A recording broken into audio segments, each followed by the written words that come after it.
Let's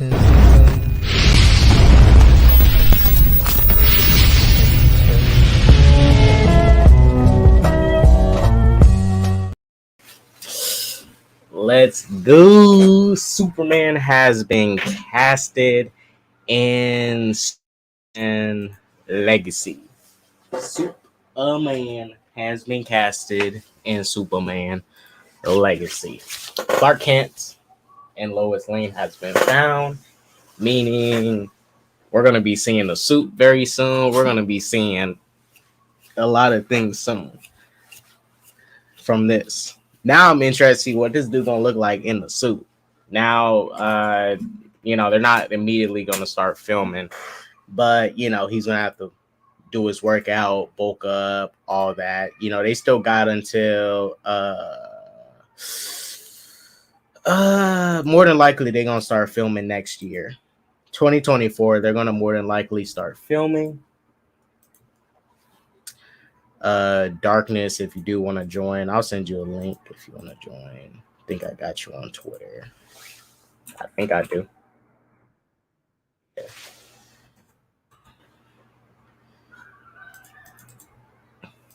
Yeah. We're just gonna talk momentarily. It's how people leaked in 1 week before the film premiere. Talk about just this Superman stuff because I'm excited. Out of all the options we is hearing for who is going to be Superman, Clark Kent, I'm totally glad this guy got picked. Nicholas Hoult was one of the runner-ups and one of the contenders. I am so freaking glad that Nicholas Hoult did not get picked. And it's not that, Nicholas Hoult is a bad actor. So, yeah, let me show you guys. Nicholas Hoult was actually one of the runner-ups. And this isn't the first time he tried to go out for a DC character. He literally tried to go for Batman before Nicholas Hoult. And to me, he does not have the look of a Clark Kent or even a Batman. Like, he just looks geeky to me. Like, Clark Kent has his times when he puts on the glasses, and when he's regular Clark, he does take on that geeky form to try and distract and keep people from, truly trying to put two and two together, right? He just looks more geeky than he does, like, because when he becomes Superman, it's like a total change. I'm not saying he doesn't look good or whatever. I'm not saying he doesn't look handsome. He looks handsome, but like David Corenswet can definitely pull off that Clark Kent look and the Superman look, because when he's Superman, it's like night and day. It's like he just turns to a totally different person because he changes his posture and everything. But this guy right here has the perfect face you would see for a Superman, right? And I think this guy is going to be perfect for the role. Well, I think visually right now he looks perfect. I have not seen anything he's in, but I'm going to check out some of the stuff that he has acted in. But from a look standpoint, James Gunn has cast it perfectly right now. What's good, Darkness? Yo, what's up? Heard what you were saying there about David Corenswet, man. I gotta agree with what you're saying, man. The dude's got the look. He definitely can act well, because based on from what I've seen with like certain clips that certain people have been uploading on Twitter of him in certain shows. Yeah, I've been seeing. I know I've been seeing those. Though that's my only exposure of what I've seen. And mind you, it's like it's a small little clip or something. But yeah, he wasn't acting bad. Yeah, exactly. The way he was, like I seen the clip where he was sitting down with that girl and he's talking to the guy at the bank or something. He just gives me Clark Kent vibes. Right. Yeah.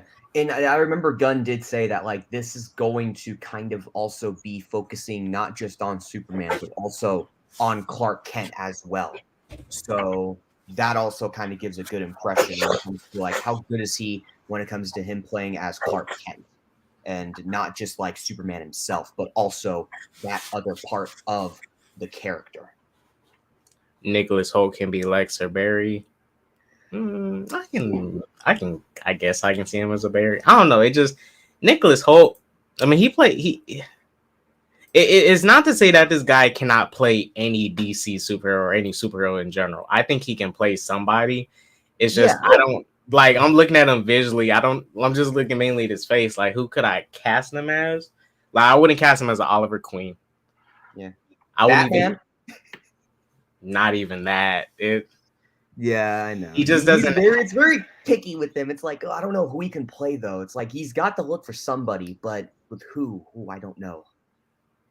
People was contemplating Lex Luthor for him, but I was also seeing Bill Skarsgård being a good runner up for Lex Luthor, and when I saw that, I was like, I'd rather see Bill Skarsgård as Lex if they do decide to pick him as Lex Yeah. than Nicholas, because seeing him in John Wick 4 play the evil French dude. Lex is not a French guy, but Yeah, he's not French. But that intensity when he was playing the evil French dude in John Wick 4, I was like, I can see him pull off Lex Luthor. I can see it. Yeah, he's definitely like got a little bit of that hairstyle for Lex, in my opinion, because Lex does have. Well, I mean, Lex is kind of bald, but it's like Right. he definitely has kind of like that whole smart villain that Superman wants to keep an eye out for, especially when it comes to like some of his style, when it comes to some of his looks. So I could see him playing Lex Luthor, but it's like if they get any of the other Skarsgård brothers involved in the DCU, I wonder what other roles they could play if only one of them gets the role of Lex and the other two get other roles in the DCU. I think if both of them do get casted, since they both have a working relationship with Warner Brothers, I guarantee one of them is going to play a villain and the other one is going to end up playing a hero. That's what I see. I can see one of them playing a villain, but I can see them because they're going to have other roles. You know, their other roles that they're doing. I think they're going to play villains that could potentially be possibly killed off or never seen again and moved on just a from. one-time thing. Right. I can see them doing those and probably doing really good in it, because I'm not sure if these guys want to commit to this 10-year universe that Warner Brothers is trying to commit to, because that's a commitment. Right. You know, even RDJ really couldn't bounce around to do a lot of work because of his contract. He wasn't in every single MCU movie, but he had to film in enough stuff that took months out of his, you know, own time just to make it all come together. Right. Yeah, and it's like the other thing too, it's Yeah, like when it comes to were you gonna read that or something? Yeah, I already read it. You can go ahead. Oh, okay. I didn't want to interrupt you or anything. If Nah, it's all good. Yeah. So what I was gonna say, that was like whoever's gonna play Lex Luthor, here's what I think would happen with that. And this is why I hope something like this kind of happens. It would kind of suck if this does, but I would like for it to happen because other people want to see Lex Luthor for a while. But it's like we've seen enough of Lex. So I mean, it's like what they should do is like in Superman Legacy, Lex should be a side villain this time and give the main villain spot to someone else like Brainiac, for example, because Brainiac's never had like a big role in a big movie, especially as big as like a Superman movie, especially one kicking off this new DC universe. And so, yes. And what I would like to see is like kind of in this film build Lex up to be a big villain of Superman. And as like we kind of progress on, as like we get more introductions to more characters in Chapter 1, and when we eventually get the first DCU Justice League film announcement, I would like to see Lex make his like full main villain like debut as like the big bad of that film. And then like he forms the Legion of Doom, and Superman and Batman and Wonder Woman form the Justice League. They take them out. They take out the Legion of Doom. Lex gets defeated, and when he gets taken away, we don't see him again. Well, yeah, and because when the DCEU formed, they was trying to do their build up to this whole dark side stuff, right? Yes. What I would have preferred, and I'm glad you brought it up, was the first Justice League movie was Legion of Doom versus Justice League. But for that to happen, you would have had to build up Wonder Woman film with her villain Cheetah, whatever, that can be on the Legion of Doom. So you can have some. You would have had to give all the characters solo films, which I think they should have done, so they can have their villains be on the roster and they can go at it. But now in this case, right, I still even agree with that, because I think you should build small. And as far as the Superman villains go, I think Lex would be the perfect villain to work behind the scenes, right? Because Yes. we have seen Lex work with bigger villains in the DC universe before, and even try to trick some other villains to steal their glory and steal their shine, so he can one up them. Yeah. Now this is what I'm hoping for in this first phase.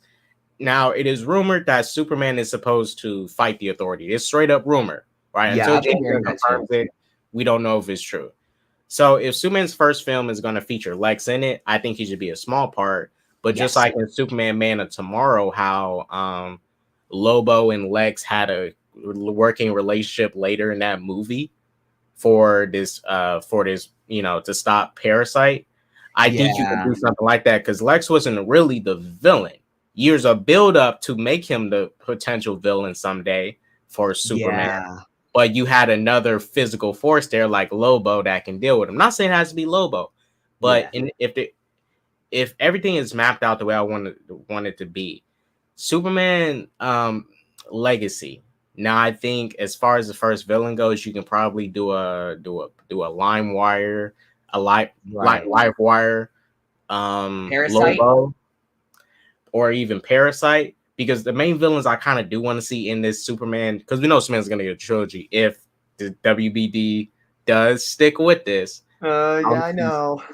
I want to see Superman. I mean, possibly Lobo, Mongol, and Brainiac in the Superman trilogy, but Brainiac be the end all be all because you have to, with these live action movies, you gotta keep upping the ante. You can't like downgrade. But enough of Superman villains. There a lot of Superman villains you can kind of surpass. They can surpass one another. Just depends which one you pick. And Brainiac, I think, should tie into Supergirl, Woman of Tomorrow, and Superman 3 if they get to one in this first chapter. Because I kind of want, not to say Darkseid needs to be the end all be all for this first chapter or when they get to the end of the 10 years, but you can have Brainiac be the end all be all coming to Earth. You're right. Brainiac could be the end all be all, and Superman is the one who ultimately defeats him. All the other heroes are trying to protect Earth. Brainiac wants to take Earth and seal it up and add it to his little zoo of planets and everything. Yeah. I mean, who knows? Who knows what's going to happen with what is going to be going on with the 10-year plan? I really hope that, like, if they do have, like, Brainiac or Darkseid be the main villain, that they try to, like, make them feel like they really, like, are the main villain, where it's like, oh yeah, they're the big bad, but they don't really feel like they are. Like, I want them to feel like they are the big bad. Like, if they're like, because I can see Brainiac and Lex working together, like Lex working with Brainiac behind the scenes, right? But Lex thinks Brainiac and them are working in favor with each other, and Brainiac betrays Lex, and then Lex and Superman might have to work together. Lex might have to join the side of good. Because Lex isn't dumb. He doesn't want to see the Earth destroyed. He's a villain, but he's not. He will work with, the heroes for a common goal, but not be in it for the same type of motivation. So you can approach it from many avenues, but I still think Lex should be built up slowly in the background. And then he starts to show himself more, just like in so many animated series, right? Lex was doing a lot of shady stuff, but he was more so working behind the scenes. He had his times when he came out the cuts to do some shady stuff. But for the most part, he was working behind the scenes because he was trying to keep up this image and he couldn't get too involved in a lot of stuff. Even, I'm not sure you remember the episode when Superman flew to Lex's, it was at night. He flew to Lex's little tower. And literally called him out and try to go like, if I see you do this, this, and that, and Lex is like, what are you talking about? I'm not doing anything wrong with that. You're gonna get exposed, Lex. Do it again. You're gonna get exposed. Like, it's stuff like that is what I really want to see. And also, it was mentioned that we are going to see other heroes show up in Superman Legacy, right? I have been hearing about that too. Yes. I hope they're like in post-credit scenes or whatever, because if they're like take place in the middle of the movie, I feel like that would take away from what is going on in the story with Superman and what is going on with him, with who he's facing in the film, with whoever the main villain's going to be. Right. So I feel like they should just be like kind of like taking place like near the end of the film after like everything's all and done and the main villain's defeated. Have like some cameos if you want, but nothing like too crazy where it's like, oh yeah, freaking like the authorities show up near the end of the fight right after Superman. Yeah. Like, don't do it too quick. Right. Anything like that. This is what I think they should do in this movie, right? I feel like it may not even be movie's gonna be over 2 hours. I feel like it's gonna be a very long movie too. To try and get all this stuff done. I'm not saying Gunn is gonna overload it with heroes in it, but I don't want to see Superman have to like go to Batman and say, hey Batman, we need to team up real quick and go stop my villain. I know, type of thing. But what I think they could do, let's say in the first act of the movie, right? There's a montage of Superman going around saving people and stuff. Just a little montage and Gunn's playing music over it and stuff, and he's helping people, trying to find his place in the world and, really let the world know, like, hey, I'm here to help. And, since he already supposedly knows Batman, he could probably fly over Gotham, right? He's just casually going around the world helping everybody. And he flies past Gotham. And then you see Batman with Damian, right? And and Bruce and Clark goes, I'm like, oh, you got a new Robin, and then Batman's like, well, he's my son, and then Superman's like, could you break that down? And Batman's like, I'll talk to you about it later, and then you just already set up Batman braving the bold, through a quick little appearance, right? And you can see how Batman tells Superman like, hey Supes, you're my guy, but this is my city. I got Gotham. You go do your thing over there. Appreciate your help, but this is my city. Yeah. And let's say if there's a Wonder Woman in the movie, I would be okay with a scene of him going to like talk to Wonder Woman for like some guidance, or he sees Wonder Woman doing something in another country or whatever, helping people, and she's about to like kill somebody, and Superman comes to stop her, go like, "Yo, that's what we're supposed to do," and it's. I think little stuff like that, because I think it'll go with Superman legacy, go with the title, Superman just talking to other heroes and casually going around the world. Hell, you might have a scene where Superman is playing chess with what's his name? I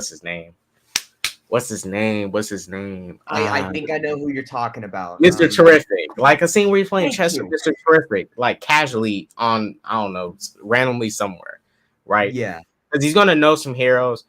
And the Authority is also to make an appearance. We know the Authority is basically, they're not the Justice League, but they are more of the anti-hero Justice League, which means they'll be show up in a post-credit scene, please. Post-credit. That's the I think they might be more post-credit scene setup. I don't see them as like, oh, Superman's going to casually run into them, because if the Superman versus the Authorities film is true, which I think is kind of cool, because just having straight up versus movie and Superman is getting his second film in the first chapter. Have that be the second film. Yeah, that can be the second film, because we got Batman getting literally 2 films. They're separate universes, but the Batman 2 and Brave and the Bold. I want to see Superman get those. Not to say 2 different not another Elseworld story in a main timeline Superman, but 2 films. Getting more than the usual. It's cool seeing Batman get multiple films, but I want to see Superman. Bring more exposure to Superman, basically. Have him like kind of be more familiar with the general audience and have him just get more exposure to where the audience can be like, oh, wow, okay, this character seems really important. I'm going to go see this, and I'm going to see this one.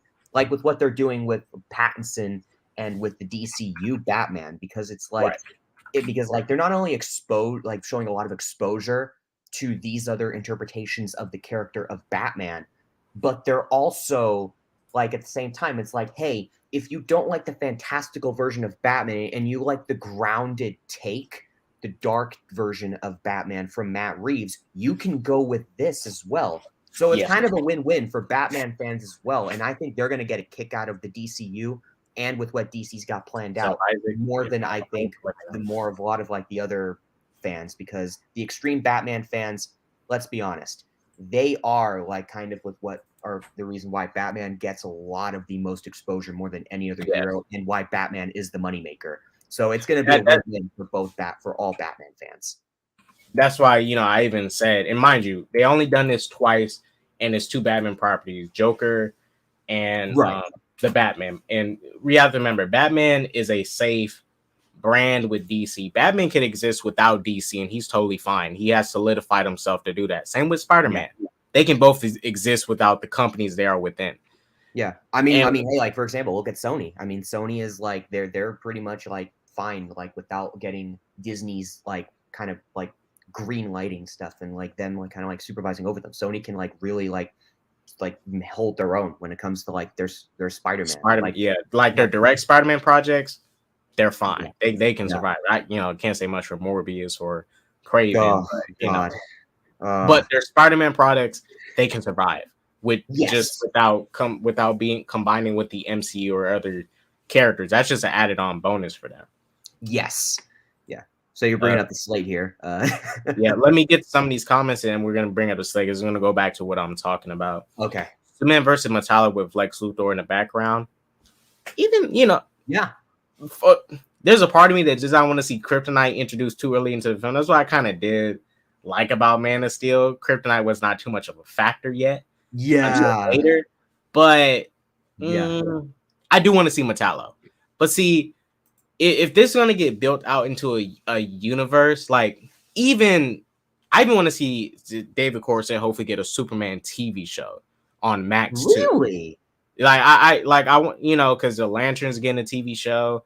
Like if this really gets fully fleshed out into a universe, because I really want them to use these actors because they only got limited time, right? And once we get these 10 years, David might want to move on to something else. And if you do a Superman TV show with not within this slate, but maybe in chapter 2, and now you can explore episodes that feel more like a cartoon of Superman fighting a villain, every a villain of the week type of thing. Like that would be pretty. That's what I want to see. Kind of like the cartoons and stuff. Like we got that in Superman the animated series. Every single episode, Superman's fighting a different type of villain.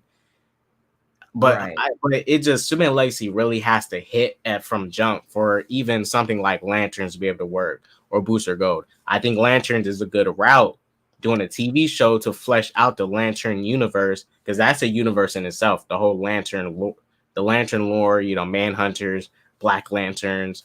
Like all that stuff is a universe in itself of lore. Yeah. And the other thing too. Oh, sorry, you were gonna say something. You were gonna say you can go ahead. You can go ahead. All right. Well, I was gonna bring this up because you brought up Lanterns. I'm glad you brought up Lanterns because one of the things that Gunn did mention was with Lanterns was like that was going to be the big introduction to who the big bad is of this first part of the DCU. And I have a feeling that if we're going to get an introduction to like a character like Brainiac in Superman Legacy, that's going to show that obviously he's not the big bad of the DCU. Right. But we could get an introduction to someone like, I don't know, like if DC kind of wants to like go back to its roots to where they were originally setting up Darkseid in the DCEU before they messed everything up. If they want to go back that route, they can if they want, because Darkseid is kind of like a space villain. And so, I mean, maybe the Lanterns could encounter him or maybe someone else that like we haven't really seen yet in live action before, or that we've just seen from the comics and we haven't seen just completely make their debut in live action or in just a movie in general or a show in general. So maybe it could be something like that. Darkseid or someone that we haven't seen yet make his or her debut in live action. And I say he or her because you never know. Well, see, and that's why I think Supergirl Woman of Tomorrow could be, because we have seen in some, like recently in Injustice 2, how we saw how Brainiac tied into Supergirl's origin. And, I feel like Supergirl Woman of Tomorrow might take that route because more than likely Superman is going to for sure be in Supergirl Woman of Tomorrow because majority of the films will take place in space on that piece of rock, which is a really interesting take for a Superman type of character. Supergirl based in this Superman lore. We're getting a space story dedicated to Supergirl, which I think is also very different. Like it's about to be Supergirl in space. It's not her on Earth. It's totally gonna be in space, dealing with space creatures and all that and stuff. And Right. Superman is going to tie into that. Maybe this might be when her pod finally hits Earth, and she shows up at the end, and we see David Corenswet Superman. Like they have so many opportunities to take with this universe to do so many great things, and even Swamp Thing right here. Swamp Thing, I think, because you have to do something really different, stuff we haven't really seen in a long time. Swamp Thing should totally be a horror film. It needs to be a DC horror movie. It doesn't have to make Swamp Thing a hero exactly, but a horror movie with Swamp Thing, oh heck yeah. Yeah, I agree. I think I think that would really work and be something different, because we don't have a lot of horror super movies. The only few I can think of is Blade 1 and 2, including Trinity, but Trinity sucked, but still has some horror elements. Blade 1 and 2 played a lot into the horror elements, mainly even 2 with the Reaper villains and stuff. Those was straight up built to be horror creatures. Right. Hunter, what about Alexander Skarsgård for Green Arrow or Captain Atom or Aquaman? Even like Skarsgård could play. He could Aquaman or Green Arrow. Like I can see him as a Green Arrow or Aquaman. Yeah. Very interesting though. If not him for Aquaman, I wonder who they're gonna pick for Aquaman though, because that's gonna be pretty interesting. So right, because Jason Momoa, we saw he was very excited about doing something. It could be the Lobo thing, but I do not think whatever he's excited about has anything to do with Aquaman, because the way, after Flash, you guys know I like Flash, but it's not going to end well at the box office. I like the film, but it's not going to end well, and I can't say the same for Blue Beetle or Aquaman 2, because those films are tied to this whole, universe that has a bad name to it. And just going to my point about the Elseworlds, right? This done with Batman property, so it's different. But it has been proven that people do not really care about the DCU, but they do care about stuff like Joker and the Batman. And those really take place outside of the universe. So the Elseworld stuff does work. I think, it goes back to how DC was before they even did a universe. They kind of just doing like one-off type of stuff like Watchmen, V for Vendetta, the Nolan trilogy had taken place in just one small little universe, 3 movies, and it done well. Watchmen didn't make a lot of money, but now looking at it now, people really revere that as like, well, it's a cult classic in a sense. Yeah. People like that movie, and it's not tied to any other universe. It's just by itself, because DC just focused on trying to make a good film instead of trying to build out a universe. So people care about this stuff outside the universe. Now, what James Gunn needs to do, and I hope this is what I believe he's doing. If Blue Beetle and Aquaman 2 were to fail, that universe where Flash ended up in with George Clooney, that's where those 2 will go to die. Superman Legacy is clearly going to take place in a separate universe, because I think the Flash just sets up how the universes work with the whole Chrono Bowl and stuff. I'm not saying we're going to see the new Barry Allen or Wally West in the DC when they use the Speed Force. We might see that same Chrono Bowl thing, but if he's going to work with that and show that that's how the Flashes will hop in and out of time and jump into the Speed Force for whenever they do multiverse travel movies, then that just lets you know, okay, Gunn's going to do a separate universe.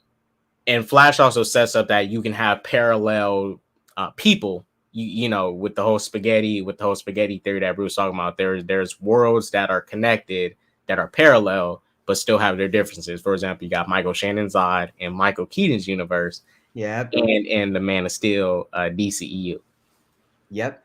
Exactly. But I do not think he's going to use that George Clooney. George Clooney is not going to be his Batman at all. Hell no. And I don't even guarantee Ezra Miller is going to be back. I hope he's not. Ezra isn't, just because of the drama and stuff. And we have seen Ezra Miller's drama has affected the Flash heavily. Yeah. Oh God. Like, Yes, dude, I swear I just scroll past TikTok, and I see a lot of people that like the Flash movie aside from the CG and the Speed Force scenes. But yeah. you know, I'm not gonna lie. When I go to those comments, I see people constantly bringing up, you know, oh shoot, as Ezra is the Reverse Flash. You know, hope when he sees the Hawaiians, it just triggers something in Ezra to, you know, do something wild. You can't escape Hawaii forever, motherfucker. Yeah, it's no escaping that drama, and it's no reason to bring that baggage into the DCU. Yeah, so it's like just leave him with the Flash. Have that be his final performance. Just move on from Ezra's Flash. Bring in someone else to play as the character of Barry Allen in the Flash for the DCU, and just have just have a new Barry Allen and Flash period for the DCU, please, Mr. Gunn. But please keep Sasha Kaya as Supergirl, please. Yeah, and if he does keep Sasha Kaya as Supergirl, he needs to give her the more traditional look. So just a blonde hair and a more traditional Supergirl costume. I would say, you know, if they're gonna take heavy inspiration from the Supergirl Woman of Tomorrow comic, you know, go with the like traditional, you know, skirt and Supergirl you know, the traditional costume, and then when she comes to Earth, she wants, you know, change it and maybe want to do a full bodysuit. Yes. Like Supergirl is in later comics, more modern comics. But I think straight up do a traditional one for Supergirl Woman of Tomorrow. And when she gets to Earth and she meets the other Justice League members and Clark, you know, she wants to do a different type of suit. Right. But yeah. Big Bro said I would let me knock down some more of these comments real quick. Bro said I would not mind if other heroes are mentioned, but don't show them maybe in a post-credit scene. Yeah, I can do both. Like, I think the Authorities, if you are set up Superman versus the Authority, post-credit scene. But other heroes and just so Superman interacting with the world, and I think it's going to be through a montage. Some heroes may not even talk. Like, there might be a montage in the film of Superman going around saving people and protecting a lot of people, and he helps out the Flash. And you just set up Barry Allen, right? Or he might go help out the Titans, because if Nightwing is already established, the Titans might already be around. So he might be on a mission with the Titans doing something. It'd be a quick little montage. We get to see Raven, Beast Boy, Starfire, and you just set all that up, right? Yeah. But keep it as that. Like, do it in either a montage in it, or they just show up throughout to either talk with Superman, and Superman is talking to him about what it means to be a hero. Like, how to be better, how to be better, how to improve on yourself when it comes to protecting the world, sort of thing. So maybe is that because that moral question doesn't need to come up, because if you are doing Superman versus the Authority, just like Superman versus the Elite, that played on Superman's morals and how his heroism is different from the Elite's heroism, right? And the Authority is not the traditional heroes, you know, that we see in superhero stuff. You know, most superheroes usually try to have a rule about not killing, or not involving themselves in too many people's politics, and they're just out there saving people, right? They can care less what Koreans believe in, but they're not going to let a submarine of Koreans, just like in Superman Lois, when Superman saved those Koreans and the American government got mad at him for helping those Korean soldiers. And the general was like, "Oh, why didn't you bring the sub back to us? That had nuclear weapons on it." Well, Superman was like, "They needed help. You know, it's not my business to tell them what they can't really have or not. You know, no matter what, I'm going to help people." Right. Yeah, and I think like that's kind of like one of the best things about all of this is like Superman being that traditional Boy Scout, full-on good guy, kind of being that inspiration to other heroes and kind of like mentoring ones that are like kind of just starting to become heroes or just starting to like become like a member of the Teen Titans, and he happens to come across them. He'll give them some advice that can benefit those heroes as well, because that's going to like kind of help them out and help teach them like, hey, this is how you can better yourself and how you can be a hero and how you can really make the people that you are protecting look up to you and think of you really as a good person like me, or just someone that is just a hero and just trying to do the right thing. Like you know what I'm saying? Like so it's like Right, something like that. because Superman needs to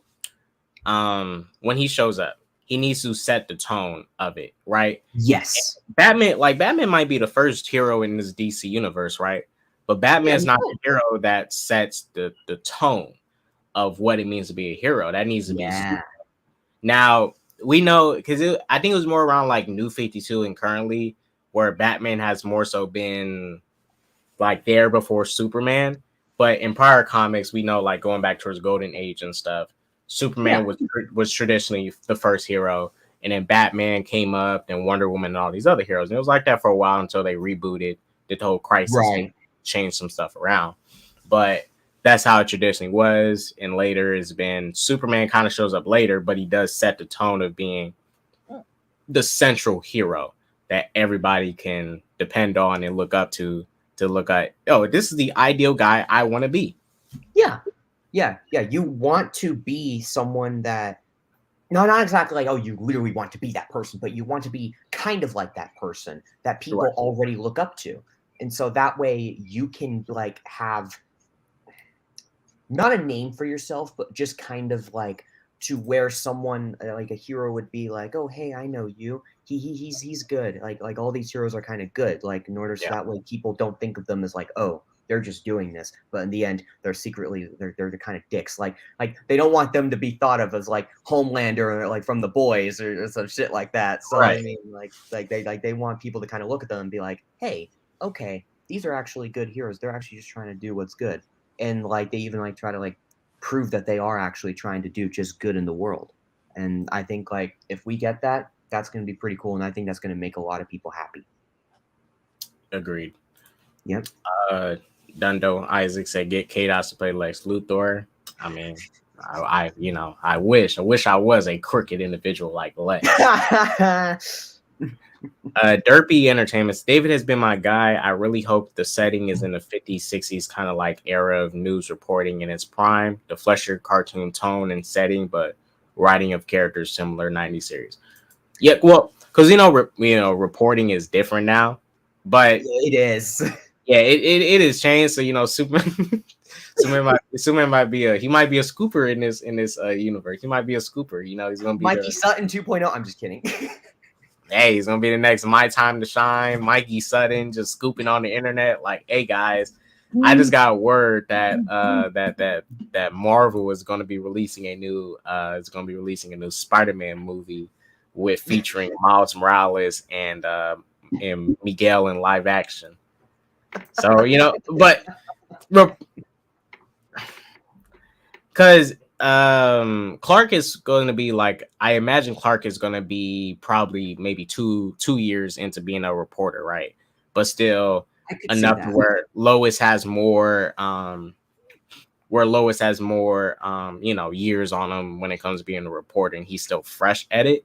So I feel like he's going to be like a guy literally writing articles, because he might just be a guy like writing articles and stuff, trying to find the next story that just sticks and catches people's eye while still trying to tell the truth and not do it for the scummy reasons that a lot of news outlets have been doing now. Because a lot of news outlets as of recent have been not really reporting the news. They've been reporting the news, putting too much of their own feelings into it and not really reporting on the facts, and also being very biased. For example, the recent submarine situation, right? You notice how everybody's talking about the submarine thing. Rest in peace to the people that went, that rest in peace to them. But there was also another situation where some refugees was trying to leave I think Lebanon, and it was a boat of like over 200 people that sunk, and it happened recent around time with this whole thing with the submarine. With the submarine, but it's the people in the submarine is getting reported on because they're seen as, more important because mainly they're rich, they have a lot of money. But this boat of people that is refugees from this country trying to escape to find a better life. I mean, nobody's not really going to care about them. Even the news outlets don't see them as something to be reported on and mentioned to people. Yeah, exactly. And Clark Kent in this universe has to be that person that's willing to talk about these migrants over here that trying to find a better life, and talk about this boat that sunk, and not just focus on the rich. He wants to put the truth out on everybody, on everything. Yeah, and I'm gonna make a good point. I'm gonna make an example out of this. I know you didn't like this film, but I'm gonna use this as an example. Batman versus Superman. When Clark tries to go and report on Batman and what he's doing in Gotham, and Perry's like, no, you're supposed to write this. Don't worry about that. I want you to. I like those moments in BVS. Yeah, those moments were good. Wish it was more of that, but Zach wanted to prioritize his what's those scenes? What's those freaking scenes? Those love scenes? Those love scenes? No, not those scenes. Those nightmare sequences. Oh yeah, those scenes. See, those are the scenes that should have been taken out the movie, and all the reporting stuff should have stayed in, of Clark going to Gotham and stuff. Yeah, like those nightmare sequences. Take those out. I know. You didn't like those scenes, and I didn't have any. I saw he's trying to build up to, but if you're looking at what's more important that should stay, because we know that they had Warner Brothers wanted Zach to cut down BVS, and they had to take out scenes and switch it around and edit it. But I think Zach should definitely kept those scenes of Clark reporting and going around Gotham, trying to get this information on Batman and really uncover who this person is and why he's acting the way he's acting, which would have made more sense with this whole little clash they're about to do, rather than the nightmare scenes. It's not that they don't build to anything, but they just they was very random. Very random. And it really wasn't until Justice League when Batman kind of mentioned something about it. But gave super vague information about it. And that's why I even say those scenes of Clark going around being a reporter should have stayed in the movie. Those should have stayed in the theatrical cut. Yeah, and especially because of that is how he really is. He's all like what you said. He's about uncovering the truth and about wanting to reveal what is really going on and being nothing but honest and just telling the truth to the people, so that way there's no other reporter out there that gets some of that information wrong and they think, oh wow, this is actually happening. And so that way Clark can just tell them the truth and nothing but the truth, so that way they don't get really confused, and that way they don't get any information confused or any misinformation spread out.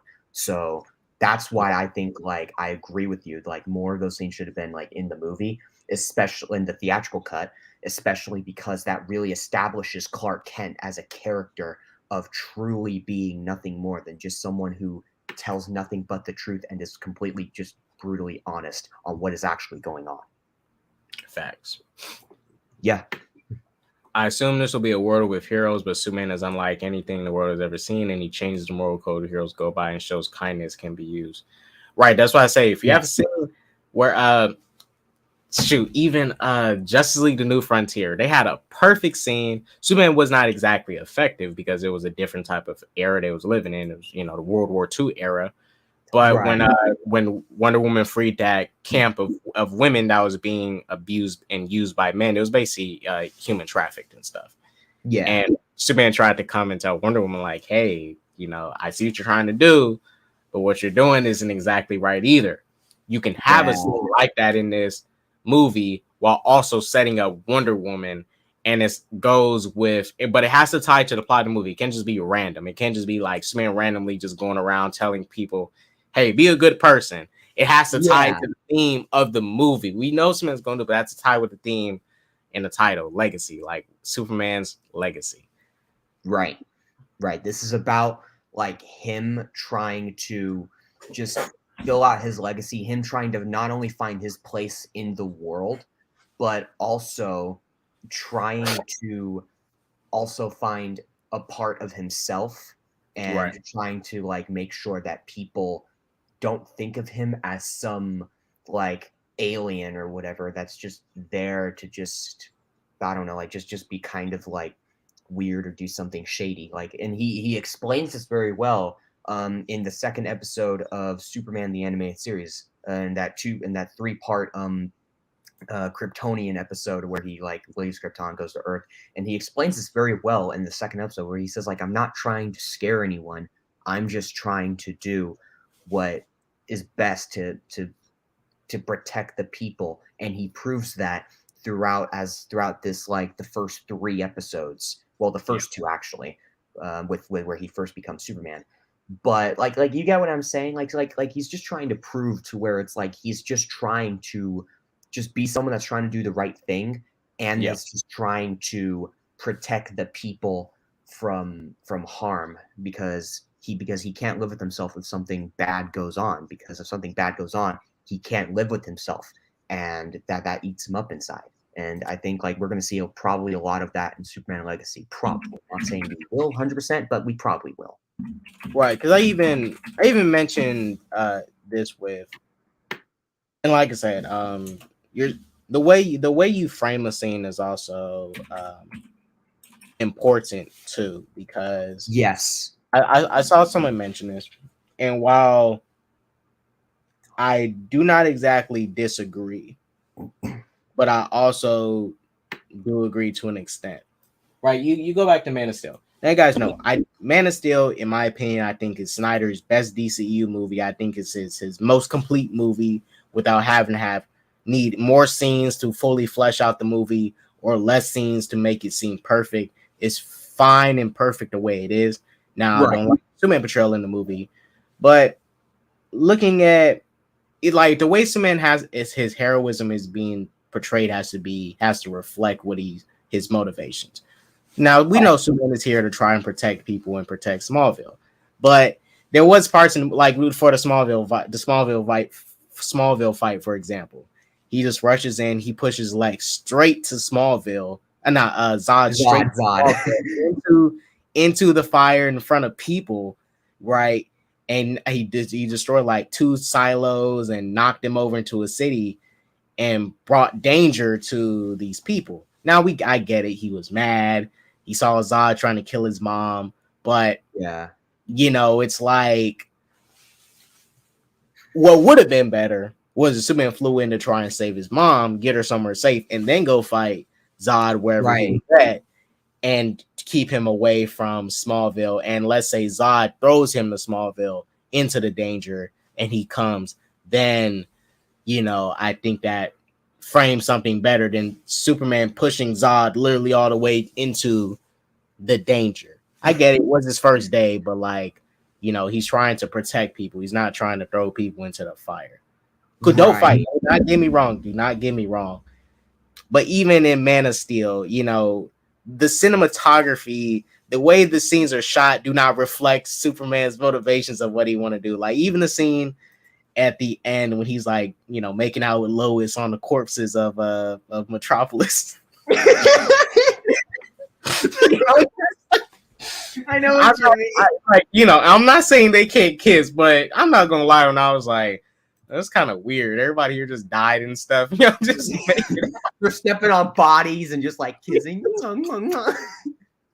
like, well, it's just, it's like, it's not. I'm not saying Superman cannot kiss Lois, but the way it's framed in that shot, it just comes off weird. Like it doesn't, it's kind of, you guys know what I mean. It's kind of, I'm not saying they can't make out, but it's like, come on, Superman, for real, wrong time, wrong place. I know. Jeez.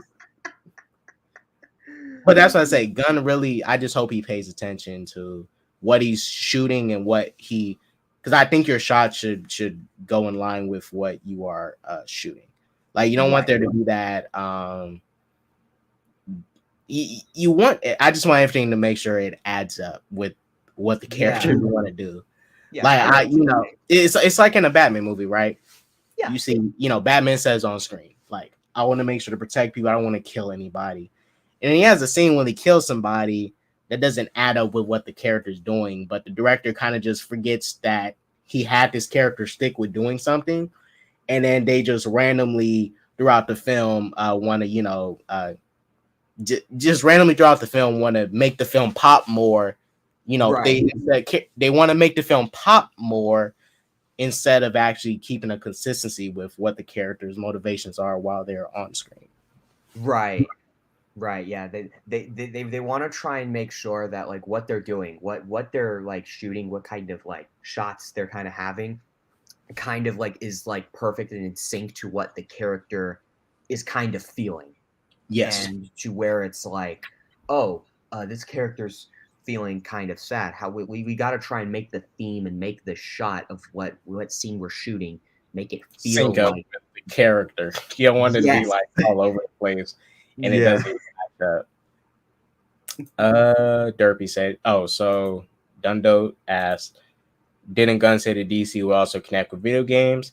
he Yes. did.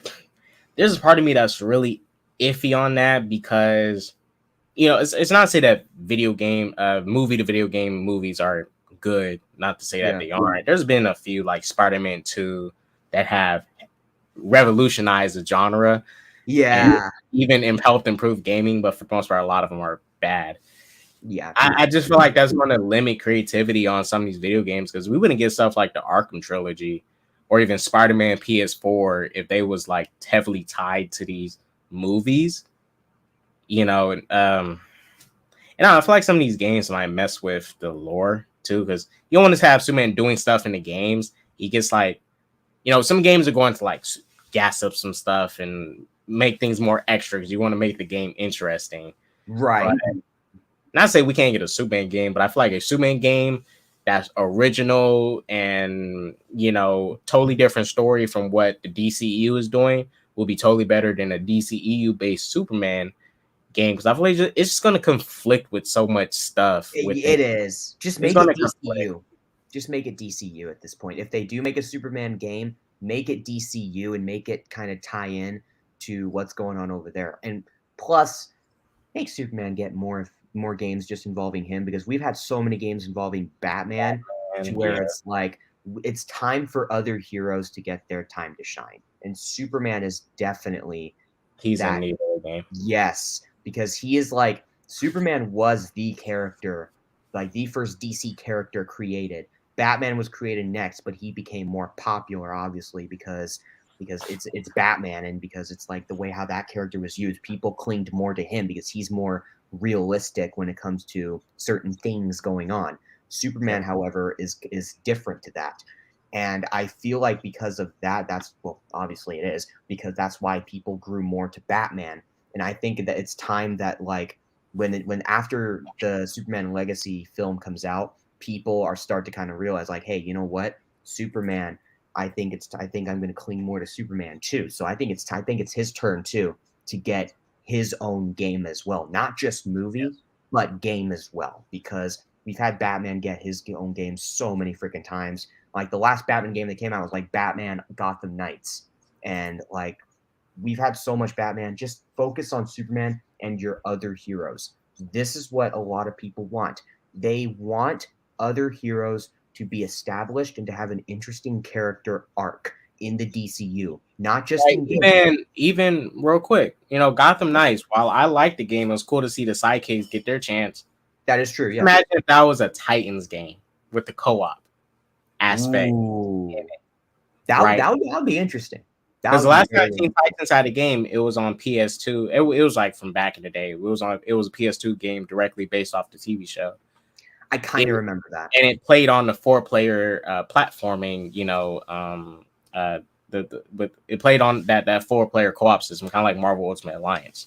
Yeah, and I think if we got Titans as a video game instead of Gotham Knights and played on the co-op, online co-op, have people come together, even Suicide Squad, that game coming out, I hope they're making heavy changes to it. I hope. Yeah, God, I know. Yeah. Well, mainly like the whole you need internet to play the game nonsense. Like I hope that shit gets overhauled. From the gameplay, I like what I see, but that shit like that, like you need internet to play this game, that is a total turn off. So hopefully they're like that. But even the Suicide Squad game, that's something very different for me. It's not Batman. Yes, but it's different. And we need that for these games. Hell, I'll even take a I even think a Flash game could work. But Flash game made by Insomniac, I can see that. It could work. Monolith is working on that Wonder Woman game. It's supposed to play kind of like the Shadow of War and Mordor system. I really want to see how that game is going to pan out. I'm heavily excited for that Wonder Woman game. We haven't seen nothing about it. Yeah, but I know they only announced it once and then just quiet afterwards. Like, what the hell? Hopefully, it is not canceled. And they're just quietly working on it. Yeah, I really hope it's not canceled because that's gonna suck if it gets canceled. Oh, dude, yeah. If it gets canceled, dude, that's gonna fucking suck. Because honestly, WBD, they could use the money, and that whole game division is going to guarantee if they really play their cards right. They got Mortal Kombat coming out. They have dude, Mortal Kombat 1. I'm very excited for that. Oh, like they're gonna be selling these games for $70. Yeah, Warner Brothers really needs a bank on that gaming division too, because I think they've been neglecting their gaming division too. Like they haven't been capitalizing on where's an Injustice 3 at? They haven't even capitalized on doing a third Injustice game. Yeah. Well, Ed Boon, I guess someone did actually ask Ed Boon a question about Injustice 3, and he said that we are gonna work. We're not done with that. We're going to keep doing that. We're gonna finish that story up when which I totally think they should. But I think he won because he put out a couple polls. He even asked if people want to see a Mortal Kombat Shaolin Monks too, which I think they better do. Dude. Mortal Kombat Shaolin Monks 2, let's go.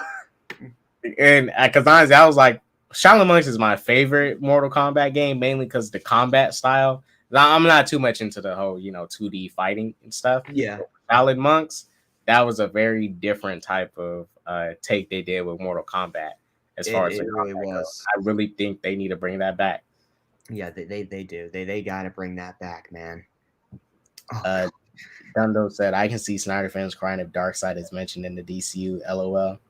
I really I can see it too because they're gonna be like, oh, why'd you get Ray Porter as Darkseid?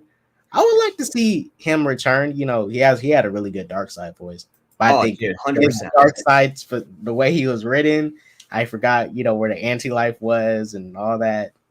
Yeah, do a totally different one. But Darkseid, if you're going to do Darkseid, he needs to really. You already did Thanos.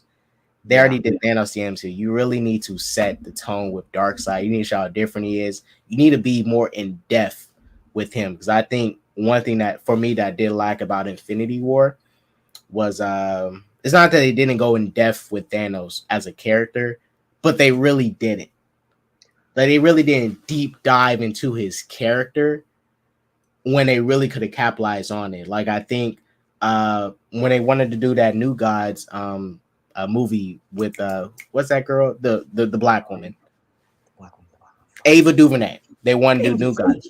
I think stuff like that Gunn should definitely bank on doing again, like a New Gods movie that explains how Darkseid came to be, how Darkseid got his powers, why Apocalypse and New Genesis even going back and forth in this little feud, to break that stuff down. Because I think the MCU could have banked on stuff like that, but they just did not utilize. They did not bank on that type of stuff. Like the Eternals, they could have set up that Eternal stuff kind of earlier. I think they had rights. They had rights to the characters, but doing Eternals after Thanos is dead and he's gone and stuff, and then you're introducing his brother, and it's like, kind of wish you set this up before instead of later. We understand why, but still, they could have set that stuff earlier. Now the DCU has the opportunity, since they have all their characters, they shouldn't be missing opportunities to set this stuff up. Because I guarantee that they have the full opportunity to set all this stuff up, really build up a universe to take advantage of it, and that's why they need to do some TV show stuff. Like New Gods might even work as a Max TV show. Yeah, I can see that working as a Max TV show, to be honest, especially because it's not to mention you already have another DC space show already coming to Max, that being Lanterns. And so if you have another space show on there, that it's going to pretty much work, because it's anything space related, I think is going to be on Max at this point. to be honest, because it's Oh like, damn! I think somebody just spoiled to Superman and Lois finale. Shit! whoa, no, I'm not gonna no, say it. Oh, I'm not gonna say it. no. Damn it! Was Damn. it a Snyder cultist? No. It was someone hinted. They used a GIF hinting at a old school Superman story. I'm not gonna say what it is, Okay, but it pretty much implies what's gonna happen in the season finale. Because they are doing a it's gonna be a big freaking cliffhanger. Oh, dude. Shit. Well, if it's gonna be a cliffhanger, then what the fuck? Like, what the fuck? Not gonna lie, I'm so glad Clark ain't black. Oh, dude. Hey, personally, me, I don't want Clark Kent to be black because I think there's other Superman type of characters that DC has, Icon specifically, that can fill that role of being a black Superman for a lot of people. Right. And even Michael B. Jordan, who was speaking so much sense. Not sure if you remember it when J.J. Abrams was trying to do like that black Superman story, but Michael B. Jordan came out the cut and was like, "Yeah, we're doing Val Zod." Like he specific. Oh God, I remember that. Yeah, he was not trying to do Clark Kent clone type of thing. It just do a race swap Clark Kent. It was actually Val Zod, who is technically a branch off of Superman Clark Kent, but still it's a separate Superman entirely in a totally different universe. God. I still don't want to see that. I still want to see Icon because he is more of a original type of black Superman character that uses the archetype. But James Gunn said he did want to touch into the milestone properties, and I hope Icon can really get his due to be that. Exactly. Yeah, and the other thing too. Oh, sorry. You're gonna.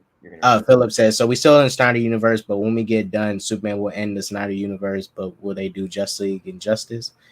I think we're gonna see a Justice League movie in Chapter 1, probably near the end of it. Likely, yeah. But the Superman Legacy, I fully believe, is going to start in a totally different universe. They just have to wait out and see what Blue Beetle and Aquaman 2 does. I'm ready to just get this year over with those two. After that, we're done with Hamada era stuff. Joker 2, I don't know how much hands-on James Gunn was in it, but it was filming after James Gunn became CEO. Yeah. So, but that's a separate. But that's a separate universe. I don't know how well it's going to be received, or if the whole musical aspect will appeal to a lot of people. I'm not really that big into Joker 2, to be honest with you. Yeah, me, I'm gonna give it a chance because it's like I kind of trust Todd Phillips on it. I'm like, yeah. I mean, he blew my mind with Joker 1, and I was the one who was 100%. Like, why are you giving Joker an origin movie? And that second trailer pulled me in, so. I don't think he should be taking the risk of doing a musical, but I'm willing to see what he can do with it. I don't think he should be taking a risk, but he's taking a risk, and I'm kind of interested in it and intrigued. Yeah. Here, I'm going to make a prediction right now. This is probably going to be a wild hot take. People are going to be like, what the fuck? Hey, how dare you fucking say that about Todd Phillips, you motherfucker? But you know what? I'm just going to say this, man. I think Joker 2. I could see Joker 2. If it doesn't set up a Joker 3, I could see Joker 2 being the end of Todd Phillips' Joker universe. If it doesn't set up anything, I could see that being the end. And I could see I think it should be. And then Todd Phillips can probably do something for the DCEU. Then you can let other creators DCU. Then let other creators get opportunities to do some Elseworld stuff, because I still want to see Elseworld stuff, because James Gunn considers stuff like Teen Titans Go Elseworld, which it is. And even Superman and Lois, I really hope he dives into it. Hopefully they even revisit the whole Michael Keaton Batman Beyond thing they're supposed to do, and they remodel it. They do that. I really hope they do. You do like maybe a 8-episode Batman Beyond series, and maybe 2 episodes about Bruce's Batman, and the rest is setting up Terry McGinnis to be Batman in his Batman Beyond story. Hey, I'll take anything Batman Beyond, movie, show. I don't care. I will take it. I think it also came out that Warner Brothers was trying to do like an animated Spider-Verse styled Batman Beyond movie. Not sure if that. I heard about that. Yeah, I'm like, I heard the rumor. Not saying it was, to be honest.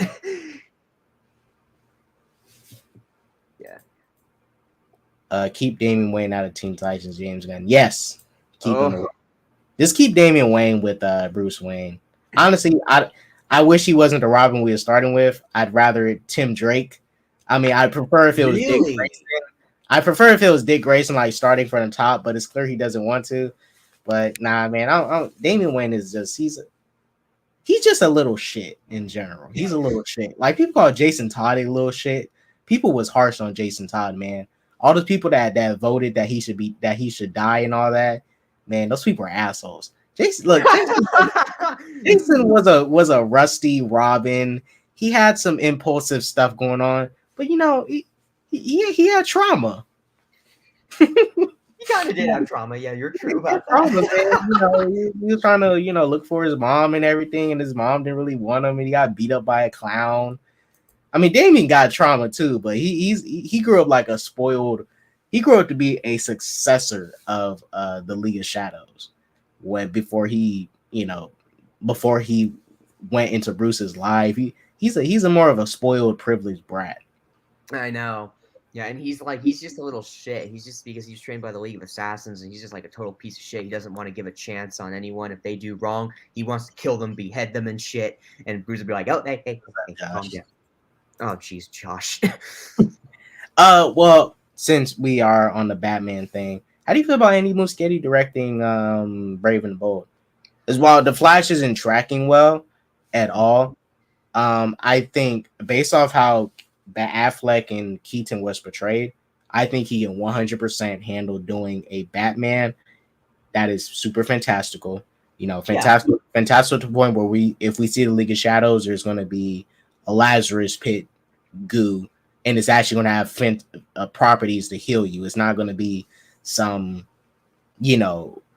realistic nonsense that you would see Matt Reeves do. Like, it's not saying what Matt Reeves doing is bad or what Nolan did was bad, but they stray away from the fantastical side of Batman. And I think Andy Muschietti could totally do Batman. Yeah, I agree with you there on that. And the other reason why is mainly because, Andy Muschietti, I think directing Batman Brave and the Bold would be a good choice.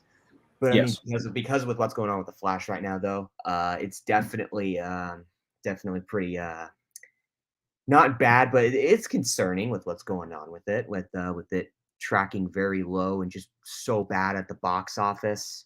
It's just it's just really weird with what's going on with that. So I mean, I think with the Flash, to be honest, it's so many factors to why it's not doing good. One, specific people did not like what the film was doing.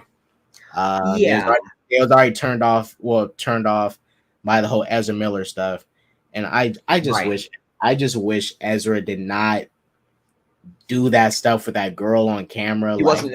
You just don't want him to you didn't want him to be stupid or anything. Just don't. Right, because it was already bad enough. You already got people literally hounding and calling this movie to flush and stuff before it even really showed us anything. Yeah.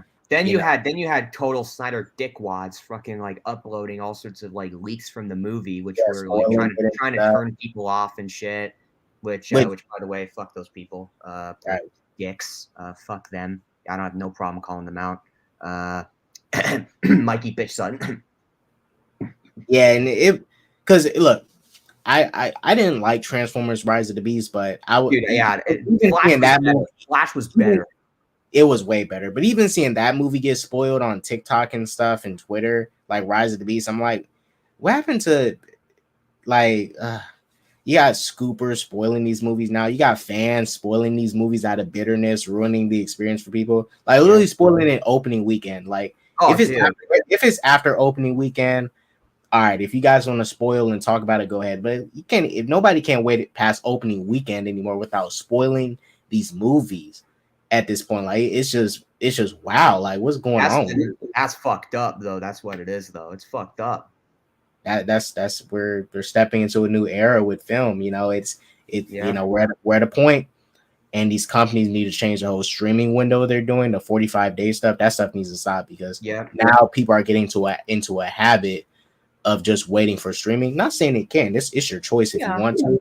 Not against it, but it is changing the climate heavily with film, and I'm not a huge fan of it.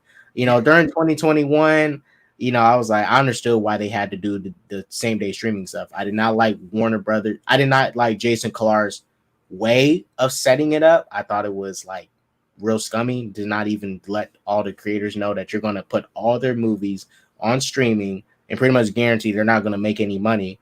To be fair, it was COVID, so theaters wasn't open, but still, it was a scummy process that has created a trend where now movies, Rise of the Beast, and now Rise of the Beast is going to streaming July 11. Flash is going to streaming July 18. These movies only been out for a month. Yep.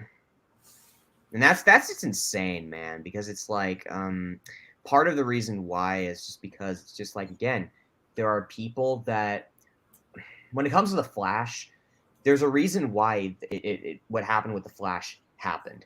One, there are people that are just tired of the DCEU. They already kind of moved on with it. They're only interested in things like the Elseworld stuff, like Todd Phillips' Joker and Matt Reeves' The Batman. They're only interested in that when it comes to DC. When it comes to the main DC stuff like the DCEU, they're just not interested in it. And part of that has to do with what happened in 2016 with BVS, and then the nail in the coffin, which was Justice League in the year after. And so it's like that pretty much turned off all of the fans from the DCEU. And whether people want to admit it or not, and at that Joss Whedon Justice League, Warner Brothers should have rebooted then. Oh, dude, 100%. They was fools to even try and attempt and keep going. Aquaman, just because it made $1 billion doesn't mean you should keep going. Yeah, And the other reason too, with like why people are just turned off with the DCEU is just because whether people want to admit it or not, even though James Gunn did announce parts of the new slate for the DCU, which I'm glad he did announce it, that did kind of like at the end of the day, it did kind of make all the other DCEU projects that were coming out kind of like pointless to really care about or watch. And after the Flash pretty much really proves it with how much it made at the box office. Even though I didn't think the film was bad, I had a few nitpicks with it, but I didn't think the film was totally bad though. And like with what's going on with how the fans are receiving, with what they're giving the movie, how they're rating it, and how people really aren't really watching it that much because of well, then what's the point of really watching it? It's because of that announcement from Gunn. And I'm not saying it's Gunn's fault that he announced it, because Gunn had no choice. He had to announce it because people were already wanting a slate. People were already wanting to move on. Yeah, that's the thing too. And a lot of I know Chill wants to say something. Now, I'm sorry. I want Chill to say something, but I'm gonna say this real quick. A lot of the people that are blaming Gunn for the whole slate thing, which he does have a part of it, but it's not anything malicious. They was the one saying, "Gunn, what's the slate? What's the slate, Gunn? I want to know. Gunn. Tell me." And now they're the ones saying, "Gunn, why'd you announce the slate? Like you was literally asking for it." Everyone asked for transparency from DC. Gunn is giving y'all transparency. Everyone's saying, "Gunn, you're saying too much now." Okay, and then Gunn reveals them a slate. Gunn, why are you revealing a slate? You just killed this old universe. You didn't even like the old universe. You wanted to die just as much as I wanted to die.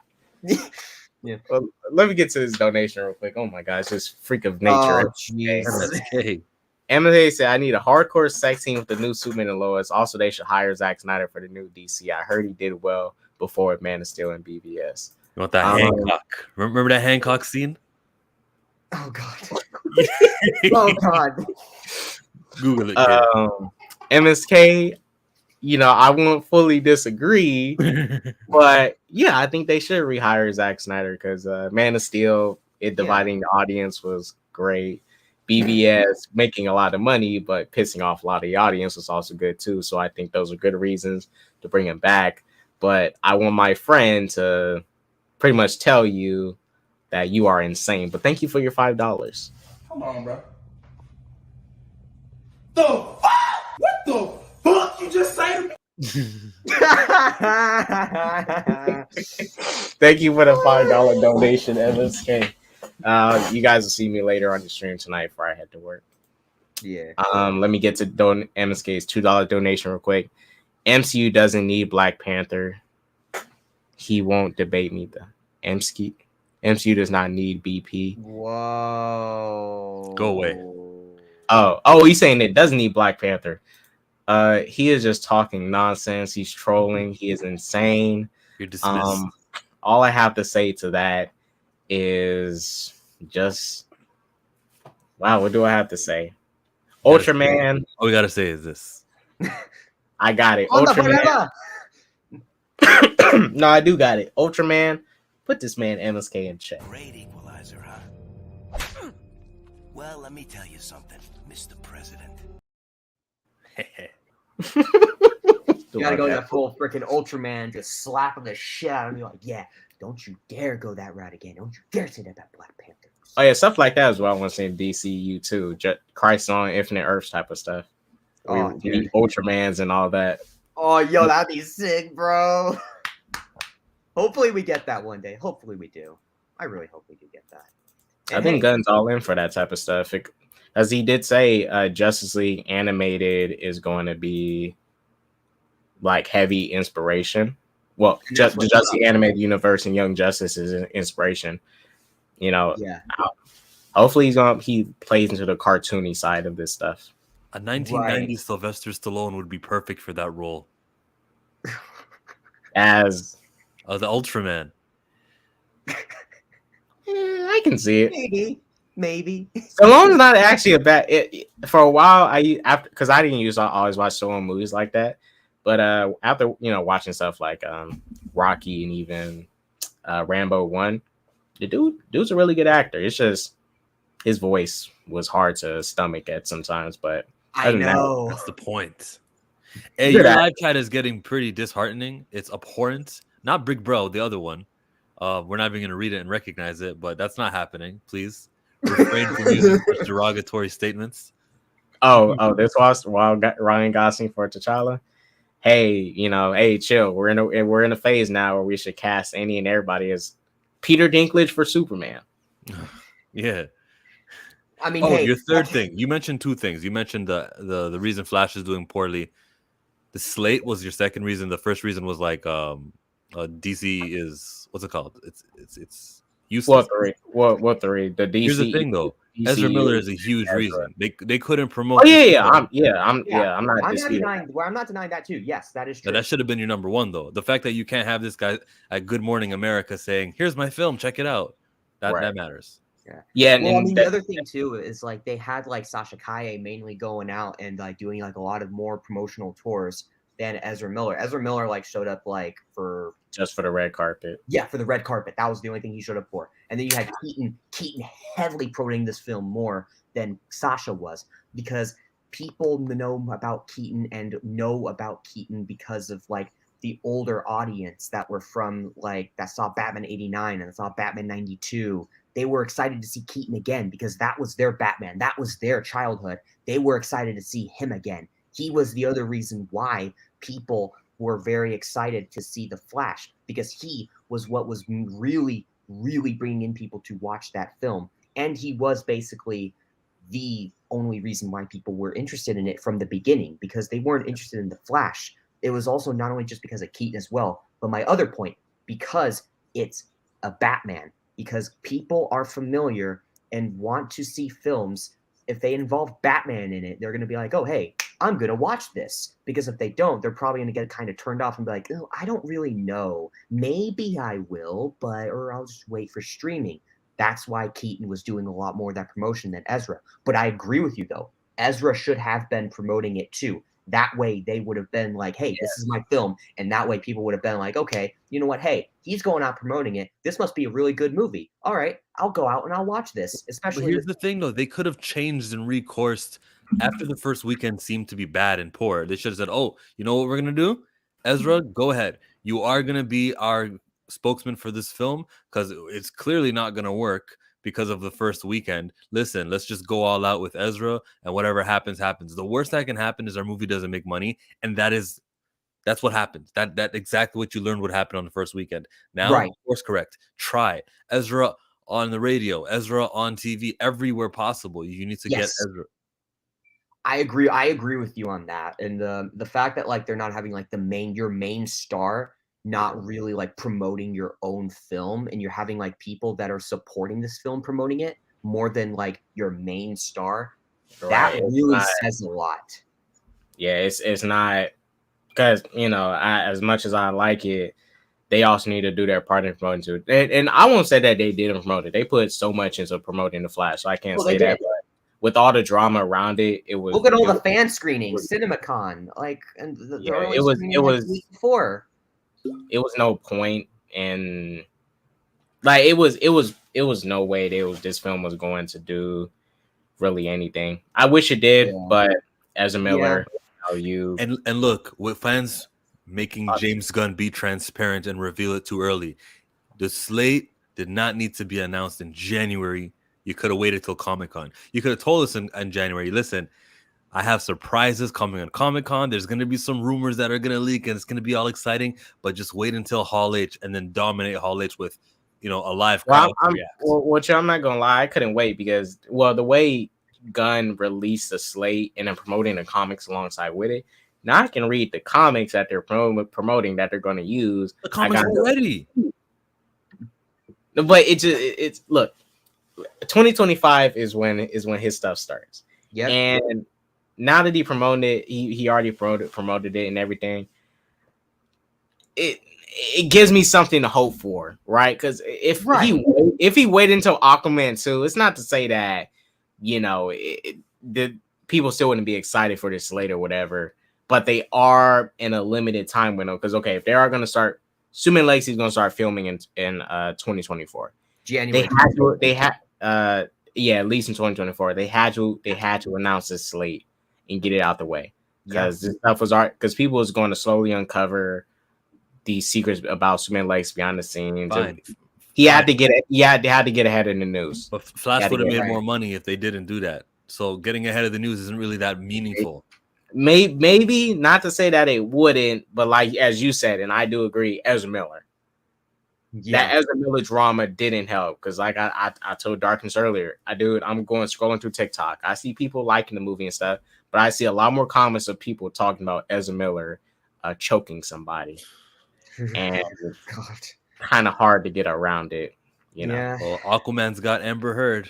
I mean, she's not the lead, but still. Yeah, the only thing saving Aquaman possibly is it being by itself in December. Right. Because the first film released in December and is happening during the holiday season. A lot of people like the first movie. That's the only thing I can see going for it. It's just hopefully China might turn their brains off like, ooh, water effects. Ooh, yeah. Boom, boom, boom. We know you win. Hopefully. I mean, hey, did you hear about the fan screens for Aquaman 2? A lot of people were saying that Aquaman 2 looked pretty horrible. Fan screen. Is James Wan directing? I think he is, yes. Oh, we're fine. Yeah. I mean, hey, man, hopefully they're not as bad as people are saying, though. I'm kind of glad he didn't pick Andy Muschietti to direct the Justice League movie. I kind of hope he taps into James Wan to do that. Really? Yeah, because with the scale of Aquaman 1, even looking how the final battle was framed, the way he frames combat and stuff and all that, with the right script, you can have James Wan perfectly craft a good Justice League movie. I think he give us a good, perfectly balanced Justice League movie that balances, that's the seriousness you need and the fun, lighthearted, stuff you actually want to see in it too. You want to see a proper mixture, and it the tones mix well with each other. Basically. Yeah, honestly, I'd love to see a Justice League animated type of Justice League film not as kiddie, obviously, but obviously that approach with the tone. I think that's the perfect balance. So even the Justice League animated had a lot of adult themes within it. They were sprinkled, but it was there. Yeah, and they did a great job when it came to mixing it, and when it came to okay, here's the serious shit, and then here's a little bit of this stuff kind of going on over here. Nothing too serious, but they mixed that very well in the show, and it's I feel like if they do that with this live action Justice League DCU film, then I think it's going to be a hit and very successful. Yeah, I could see it happening. I mean, hey, do it right, guys. Do it right, DC. Don't mess it up. Don't make a repeat of 2017, please.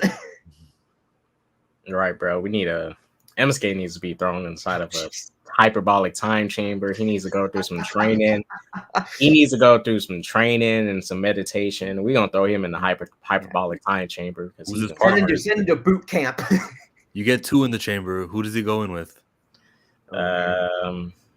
He needs to go in there with a like-minded individual like WZ to put him on the right path. WZ will put MSK on the right path. He'll be in there educating him like, hey man, you can't be doing this, you can't be doing that, man. I want better for you. Yeah. You know, get him the treatment that fixes him well. Revan said I nominated Taya Nguyen as T'Challa. Check him out on your own time. Highly recommend. Korean. That's a Korean name. I know the last name. It's not worth checking out. This is just we don't agree at all with the views expressed here. There's no room for another T'Challa from ethnicities that are not of the dark-skinned variety. God, no. That'd be horrible. That'd be a horrible recasting. And I wanted to curl. Yeah, David's Superman costume that someone brought this up, and I think would be smart. When we first got introduced to Robert Pattinson in his suit, and he did the suit test with the red filter, and he was walking out, and it had a theme. It was just suit test. I think James should do something similar like that. Introduce him in his suit and show how he's going to look. Yeah, and also going to look badass. And you have the theme playing of the Superman movie in that suit test. That would be cool. That'd be cool. And then the Snyder people are going to be upset you didn't use the Hans Zimmer version. Oh, of course. Why did you play the Hans Zimmer theme? Why are you playing the Williams score? Now listen, I think it should be a new original. I think it should be a new original theme. Yeah. Honestly, I think the person who scores the Superman and Lois show, Don Romer, should do the theme for the movie. Yeah. Here's the thing with the Hans Zimmer theme. I like that theme. Okay, I like the theme. I thought the theme was really good, but at the same time, though, it's like this is a different universe. This is a different fucking Superman. Which obviously, if that were to happen, of course they're going to complain about it. Obviously, that wouldn't be a shocker. But at the same time, it's like, don't you guys realize this is a different universe? Like it wouldn't be shocking if they did that, but it would be funny though at the same time, because it's just like they don't understand like plain and simple things that are going on. Like they claim to know, like, oh yeah, this is a new universe, but they're going to complain about it. It would just be fucking hilarious. Oh my god. All right. You can get Ludwig Göransson to do the score for the entire movie, but the big crescendo moment where Superman shows up, I got to hear John Williams' score. Yeah, too iconic. That's iconic. That's classic. That's classic. And it's familiar, and it's what you want. It's why the Star Wars new trilogy still had some of the same music that we recognize from old. It's just familiar. Exactly. Like I totally agree. Callback, man, even Hans callback with a lot of the old Superman themes. I mean, mainly the most iconic ones is the John Williams, and the Hans Zimmer one reflects more to people today, but have it all return, but have a main central theme around your new Superman, or you can do a theme that mixes all of them. Since this movie is called Legacy, and I think this will play on the fact that there was past Superman before, might call back to some stuff with George Reeves, Henry Cavill, not Marlon Brando. Who's that? Tom Welling. Dean Cain Superman, Tom Welling Superman. I think he's going to call back to a lot of old stuff while introducing and ushering a new age. I mean, with a title like Legacy, I mean, that just sounds like it's going to speak to so much more than just what's going on in the movie. I feel like it's going to call back to even the old of DC. Yeah. I hope whatever he does say at Hall H this year, since he's got it alone, whatever he adds to the slate, he should also have the comic book ready. It's going to take a couple months, but tell Jim Lee, create this comic and print it now, so that it's available for sale in July. That's what all you got to do is that. Like a original comic for the movie, or nah, I mean whatever they're adapting. So if they're doing, I don't know, Green Lantern, I don't know enough Green Lantern, but whatever comic they're going to adapt from it, definitely have the people who make comics know that it's coming. Have them print it, have it on pre-order for the month of July, so that when fans see that, they can order it. Or hand them out. I would like to see that. Yeah. We'll have comics ready and also hand some out at Hall H. Because I'll say this is one, even though the movies aren't doing well, I did like that I've got a Flash comic and even a Batman comic going into my IMAX screening of those movies. I like that. I think they should keep doing that because it's free exposure for comics, and these companies, these movies help keep this comic industry going, and I feel like that's very respectful to them. They could be paying these creators more, as we know they should. They pay them dirt. They pay them shit. Yeah, they should be paying them more. But if this is their way of showing some respect to these comics that allow for these movies to be made, then yes, give out comics at IMAX screenings so you can show people why this movie even exists.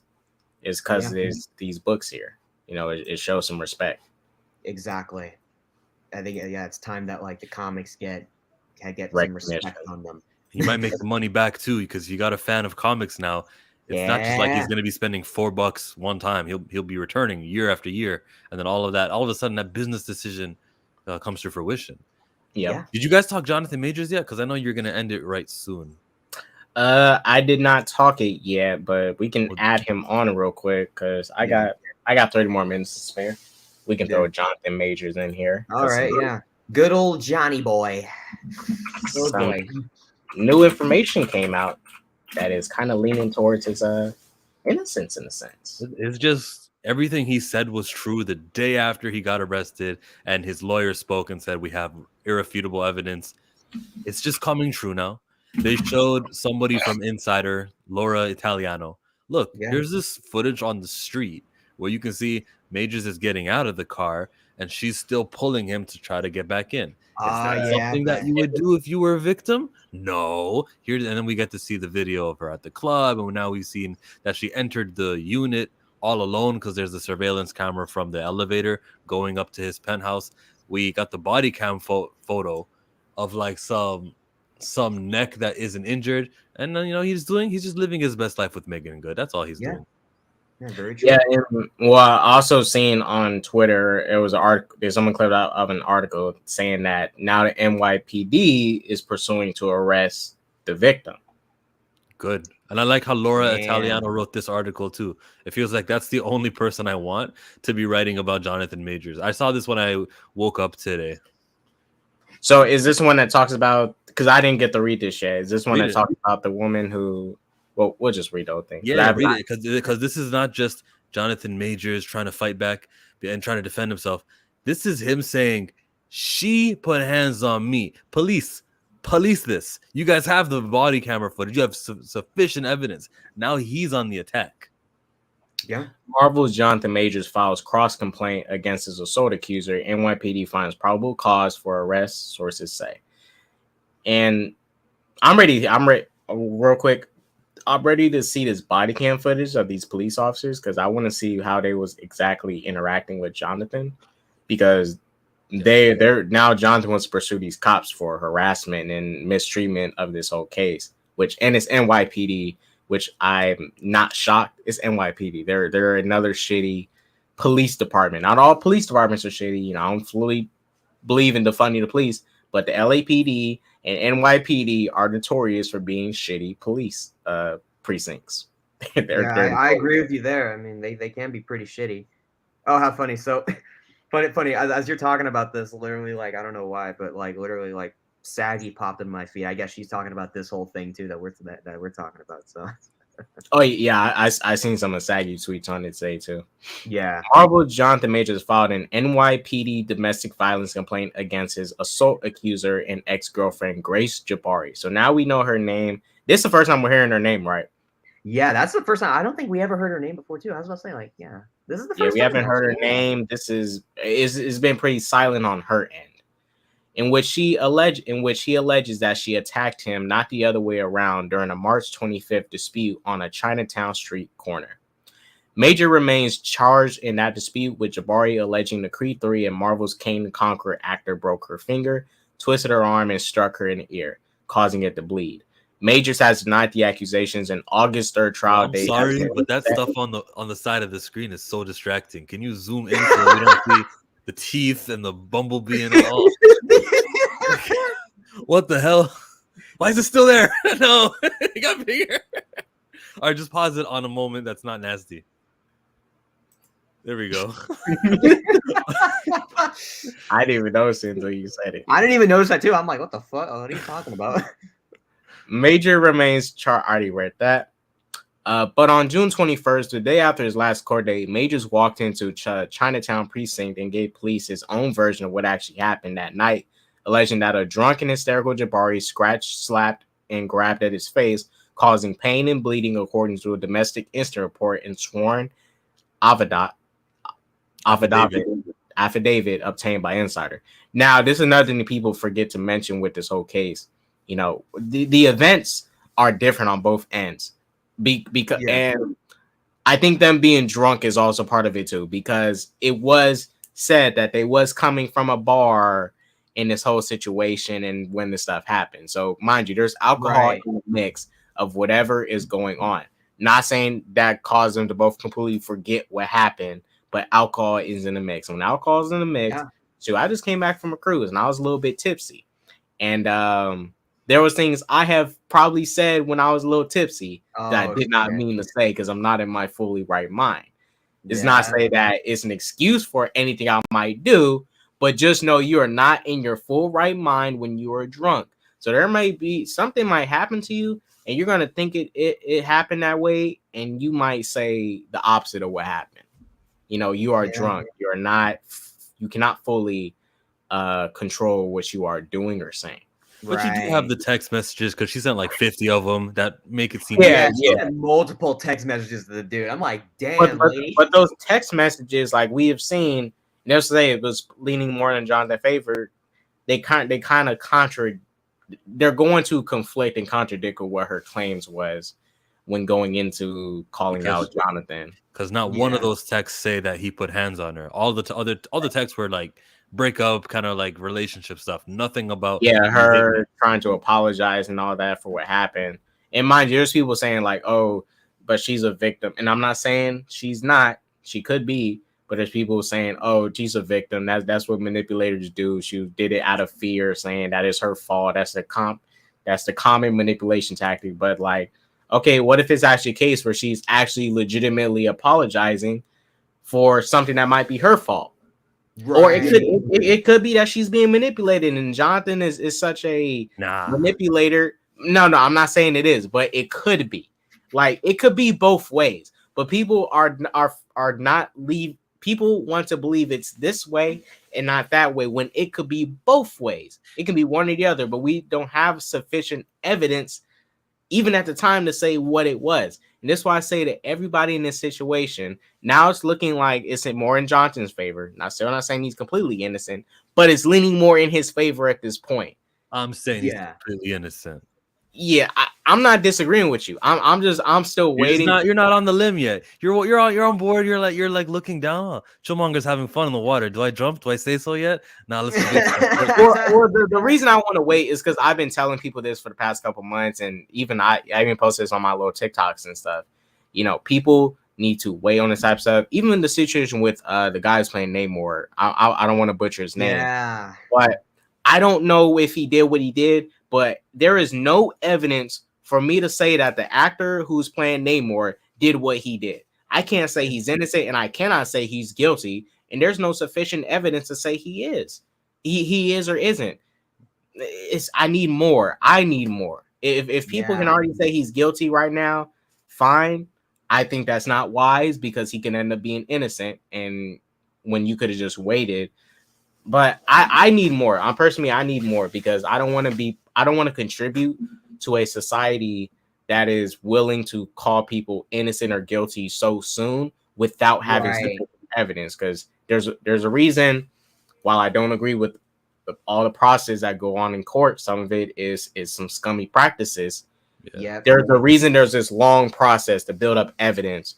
Have people go into this court of law. You have to get a jury of peers that don't even really know the person because you don't want there to be a bias when they have to sentence this individual. It's a whole monthly process that can even take years to get done. Yeah. Because if we did not have a court system the way it is, it can be totally better in America. The court system could be a lot better.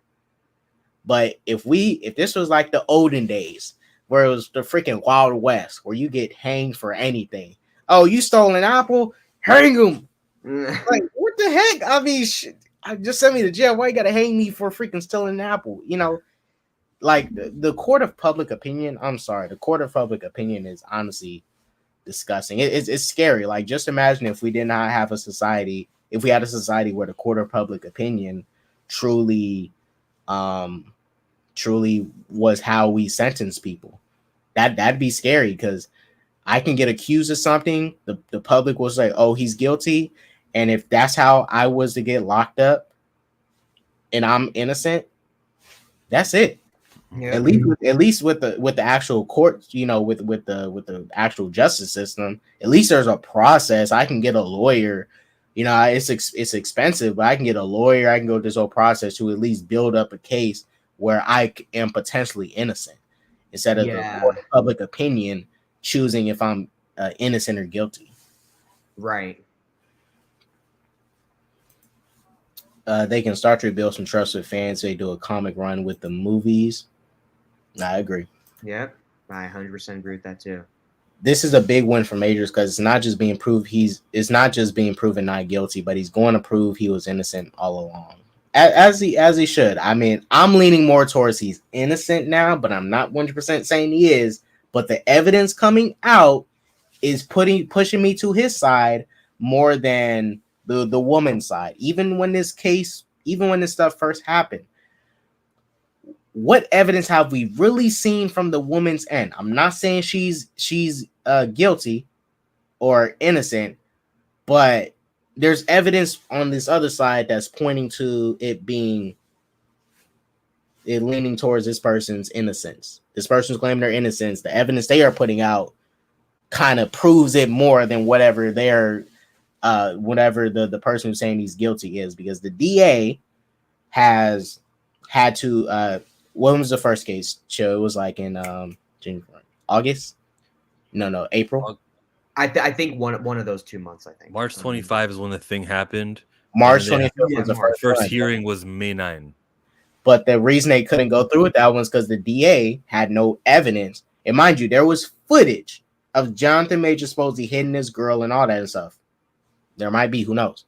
But that should be strong enough evidence for the DA to work with. Like, why did they have to go find more evidence? And what happened to the other victims that they was talking about? Did they all backtrack and run away? Well, they said multiple. Multiple just means more than one. So we know this woman is one. Multiple could have been they talked to another ex-girlfriend and then they cooperated on the phone. Because all it said was multiple alleged victims cooperated. You can dance around that statement. It's really not that strong. You know what I mean? Variety is a problem. Like, my issue there isn't just the DA. It's also the person who works at Variety who wrote that article and posted it for public consumption. The issues worsened for Jonathan Majors. Get out of here. Right. It's just a shaky situation with this whole thing. And it's just funny to me how a lot of people are being very silent at this moment. The people that was bashing, and I remember some people, and I'm not talking about in our circle or in my friend group.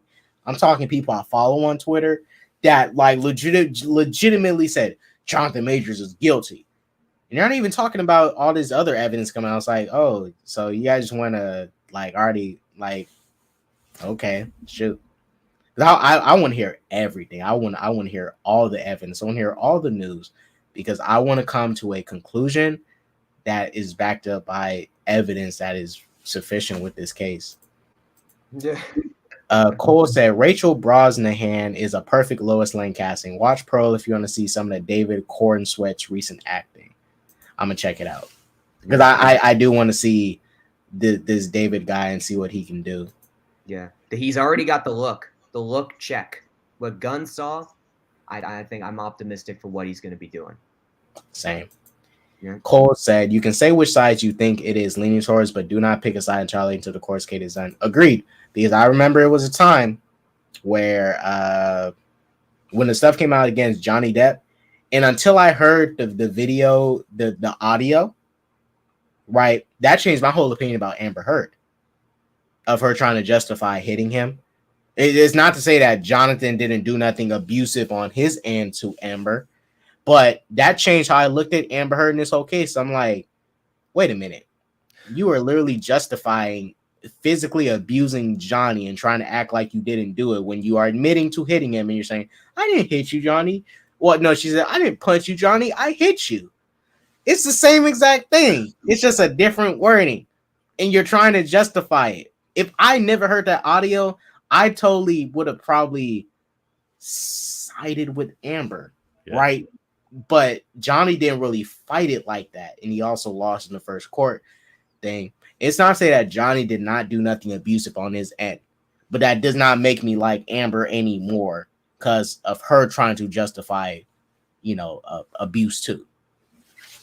But it changed our perspectives. Why, people just wait until more evidence comes, and I guarantee patience is key. And what evidence is she gonna have that can fight any of this? We see her at the club and she's dancing, and we see her going upstairs to get. There's a handyman witness there that can tell you that she was passed out drunk and it wasn't because of what Majors did. There's no way the injuries were sustained at the time she says that they were sustained before the video. The only thing she can add is, okay, well, he's got a history of putting hands on me, and the only way they'll prove that is to get other women to say that Majors is this way. That's the most that they can do. But there's no way to there's no way to prove that Majors actually hurt her on this night on March 24. Right. Yeah. He said, chill. Do you have video plan for when if Majors gets a not guilty verdict? Oh, chill. Yeah. I guarantee you, Chill already recorded it. He's going to tweak it. He's going to tweak it a bit. IMDL say, welcome to America. This is America. Oh, boy. What's up, Professor Dark Oak? Variety is as bad as Vox. Are you shocked, Jill? I mean, Variety is way better than Vox. Vox is... Yeah, Variety. They have their issues, but they're better than But I'm with K-Dot. I'm more mad at the YouTubers because those thumbnails are still up there. Recast Kang? ? Jonathan Majors may lose his job. Jonathan Majors, with his face all upset, never smiling in the pictures. I'm mad. Yeah, those performative thumbnails and stuff. I've been seeing those a lot. I mean, everybody does those, but those.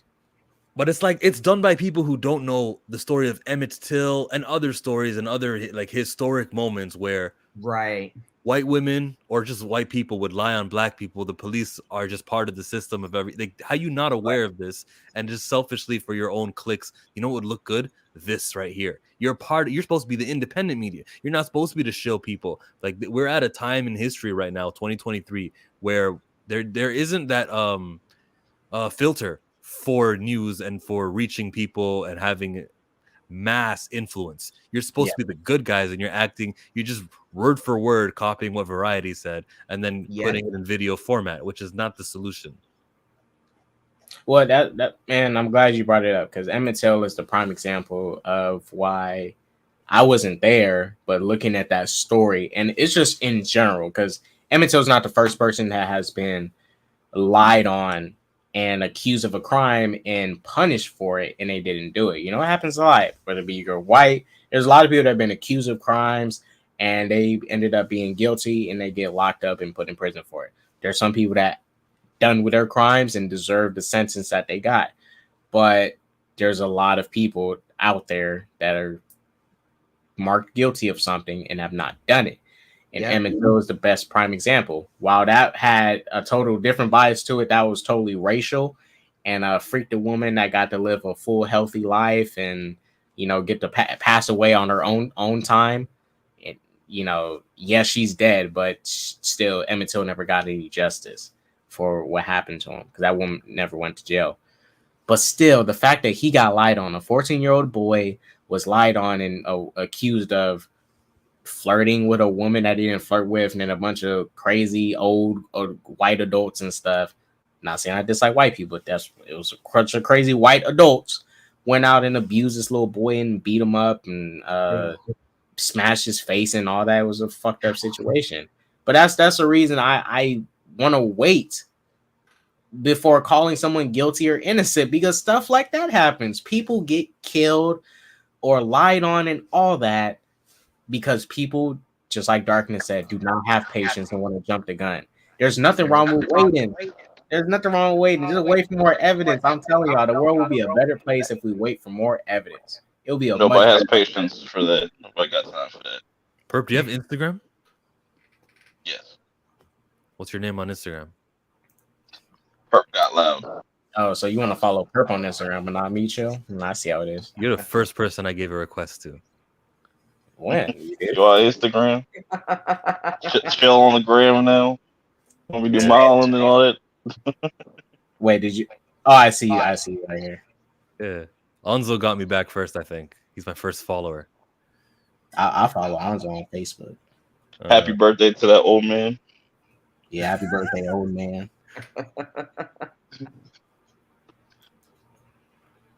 Perp, you're here. There's some feedback on my end coming through your audio. Is it? Yeah. What the fuck's going on with StreamYards? That might be me. Let me get my headphones. You still here? Mic check, mic check. Yeah, I can still hear. No. I hate StreamYards. What the fuck is the point of like paying for shit? It's fucking not like.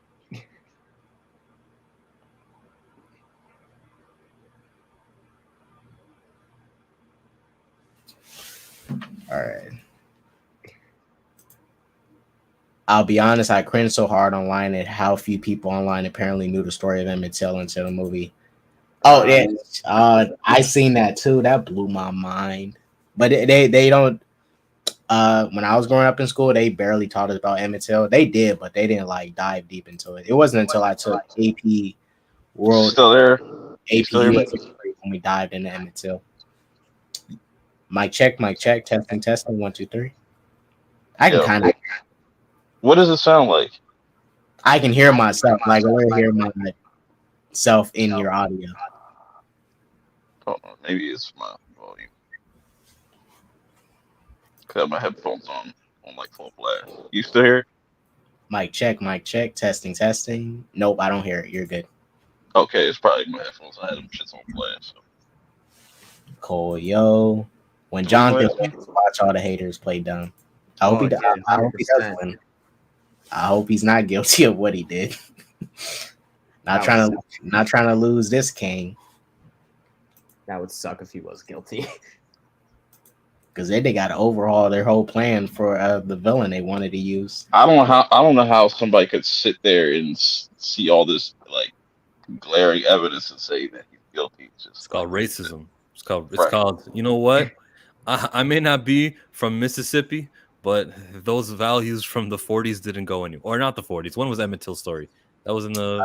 That was early 1900s. It was early 1900s. Right. It was before the 40s, but it's still around Jim Crow era. Yeah.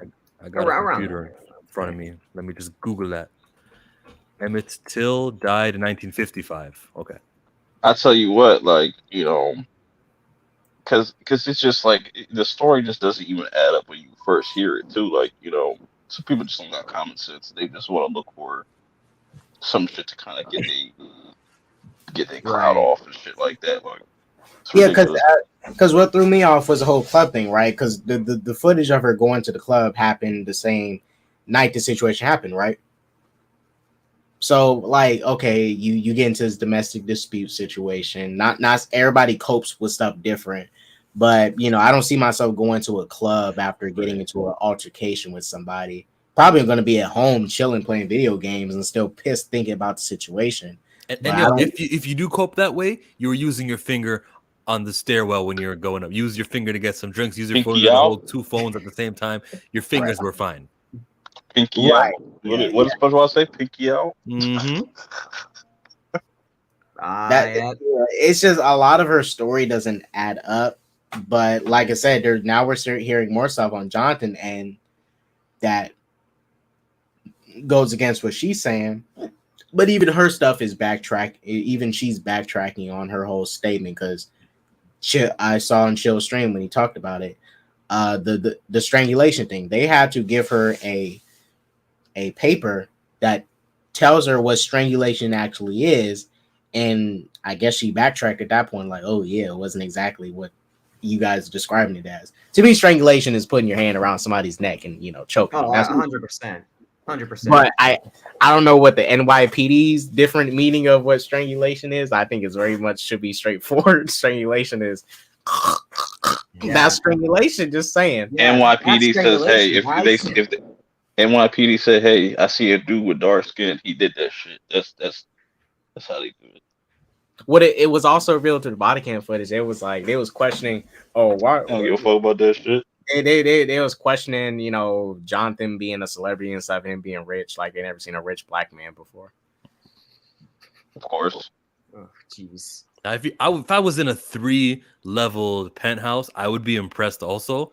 But depending on how they talked, you can say, they're only saying that because he's black. That's why. I mean, but even in NYPD, like I'm shocked. Even a racist police officer in NYPD would be shocked at seeing like a wealthy black man, because there's a lot of wealthy black dudes in NYPD, whether they be rappers, maybe even an artist, actor. Because NYPD at New York is another little it's another little nesting ground for celebrities and stuff. Just like LA, it's another little nesting ground where you're gonna see celebrities popping up on occasion. They yoked up little TJ at a video shoot. They arrested him on the spot. She's like, "Yeah, you ain't finishing this." I mean, he's. I'll be honest with you, Perp. If I seen him, I wouldn't even be able to recognize. He's not a recognizable rapper to me. Damn, you would recognize him. He's not bad. I listen, but he's not. I can understand why NYPD, if they saw him, like, oh, who are you? I'm little TJ. Who?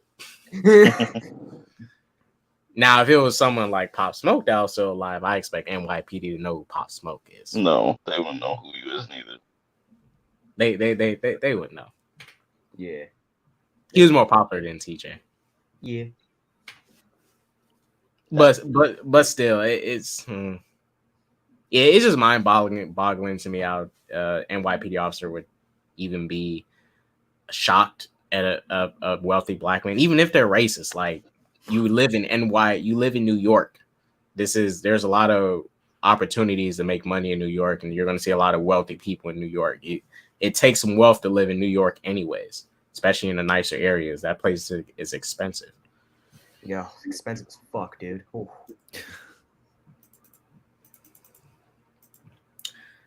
I get not all schools taught it at KDOT, but it should have been a story that everyone online eventually came across. It's weird that it's not for many. Yeah, but like I say, even in school, it wasn't until I did AP World History, AP US History, when we really dived into it. Oh, that's a flex. Okay. A lot of the big brain. I'm not trying to flex too much, but a lot of the history books, they mentioned it when I was going through high school. Like, mind you guys, but I started high school in like 2014, so it was not too long ago. But but they will gloss over the Emmett Till story. They will. They gloss over a lot of things, like the Black Wall Street shit, like them bombing that shit, like just crazy. We didn't dive into it wasn't until AP US History when we dived into Black Wall Street, but that's because it's tied to US history, a Black Wall Street. But still, I mean, Cole does make a point. I'm still shocked with the amount of people that did not know about the Emmett Till story until the Emmett Till movie. Because anybody would have came across it, even during Black History Month. Even if you're not really looking into it, it does get mentioned during Black History Month. It does. I say it does not get as mentioned enough. Rosa Parks get a little bit too much more mention than Emmett Till. Not saying Rosa Parks ain't the GOAT, but I feel like Emmett Till's story should be definitely talked about more than a lot of people during Black History Month. Maybe it's a bit too graphic. I'm still on 2014 high school, so you guys had Snapchat it was used, and how many? When did you graduate? Do they got graduations in Canada? Yes. I gotta ask, but I don't know. We had graduation, but when did I graduate? I don't know. It depends how old I am, which I've never revealed. I guarantee you look like a 2011 motherfucker, like 2010, 09. Well, you're not gonna answer them. No.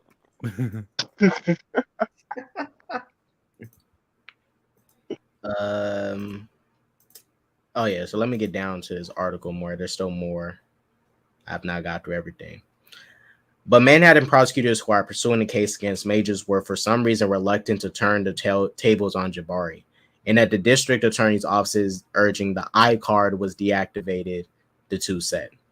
The DA's office has been repeatedly pushed back against investigating or charging Jabari despite supporting evidence that includes surveillance camera footage of the street dispute and photos of Major's injuries. Chaudhry told Insider for last week's story. Chaudhry shared some of the evidence with Insider for that story. The DA's office declined comment, and the NYPD did not immediately respond to a request for comment. Jabari could not be reached by email or phone. Typical. Chaudhry declined to comment beyond confirming that an iCard was issued and deactivated. A history of alleged attacks. Major Surgery and Jabari 30, a London-based movement coach, worked together on the set of this year's Ant-Man and the Wasp: Quantumania. It takes an MCU movie to cause a dysfunction for this black man. Wow, chill. Look at what your universe is causing.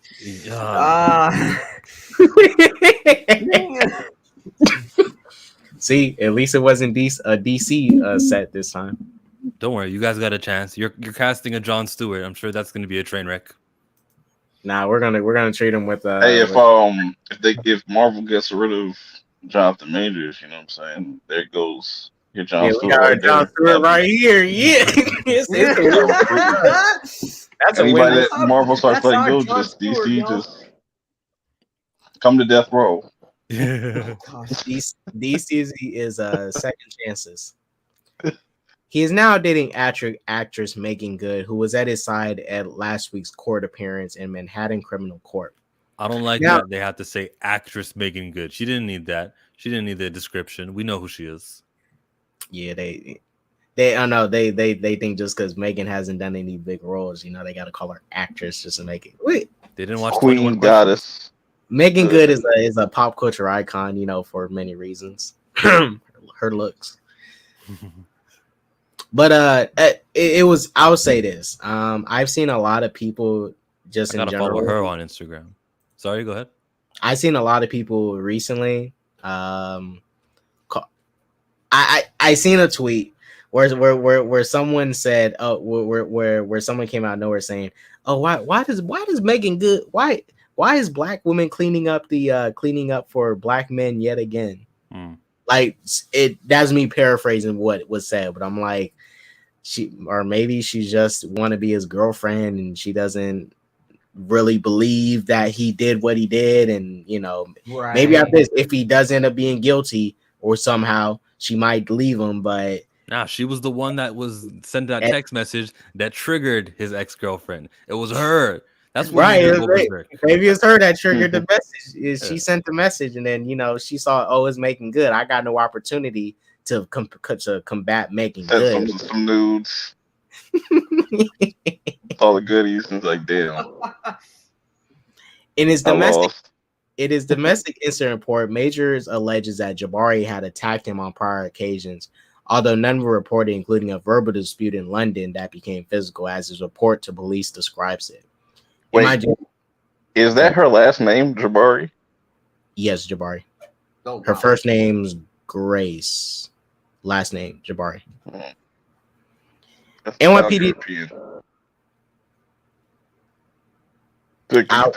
I mean, with the last name, she could shoot. We haven't seen what she looks like, but everyone's saying she's white. She might be black. Who knows? Oh, who knows? Indeed. NYPD detectives also asked Majors, who has a 10-year-old daughter from a past marriage, a series of yes/no questions in the prior history section of the domestic incident report. Police checked the yes box next to these questions. Is suspect capable of killing your children? So they marked a yes next to that. Is suspect violently and constantly jealous of you? They marked yes next to that. And has the physical violence increased in frequency or severity over the past 6 months? The Shit is police this? mark yes with this too. That's crazy. Oh, then there's the video. And this Instagram report showing the video of her at the club. Marvel star Jonathan Majors is doing the NYC court Tuesday on domestic assault charges. Grace Jabari says he broke her right middle finger in a midnight fight on the Chinatown corner. Watch her right hand 3 hours later as she climbs a dance club staircase. She's on the right. This looks like the episode of The Idol. With the Abel probably in the background. All right, so it's a Caucasian woman. Hand looks perfectly fine to me. I ain't seen nothing. Hold on, go back. It's all like So that's not her on the left. That's her on the right in the cheetah print. With the phone. Yeah, on the zebra. So she's walking up the stairs, hand perfectly fine. If your hand was hurt, you'd be struggling a little bit more trying to support. You wouldn't even put your hand on the bar because that's going to just add unnecessary pain to you. Yeah, that's gonna add more pain. Majors has denied causing any of the injuries he was arrested over and has insisted through his lawyer that he was not violent to Jabari, who he alleges became violent while accusing him of getting texts from another woman. On his incident report, Majors says he did pull away from Jabari as she grabbed for his face, coat, and phone. At another point, he admits that when their fight spilled out into traffic, he hoisted her back into their chauffeured black Cadillac Escalade. Okay. I was worried she would be hurt by traffic, so I physically picked her up and put her in the car. The incident report reads. Oh. Majors describes his own injuries in detail. In the morning, my face was stuck to the pillow because of the blood from the cut from Jabari digging her thumbnail into my face. Hopefully he has those images. Like, hopefully he took pictures. I'm assuming he got them actual Kang scars now. So that'd be crazy. But I just hope he has those pictures of the stuff he's describing. Hopefully he took pictures of his face and everything. I don't like that he hoisted her into the car. Being a gentleman. Yeah, I mean, to save her from traffic, sure, but then she can also use that as I was forcefully kidnapped. You know what I mean? One of those type things. Even though she's pulling him later on, so I don't know. We'll see what happens. Because you can flip that and say, oh, he tried to hold me hostage and take me somewhere. Blah blah. That wasn't the charge though. The charge was assault. The charge was not he lifted me. The charge was that he was. But someone could twist it that way if they wanted to get it in their favor. Like, oh.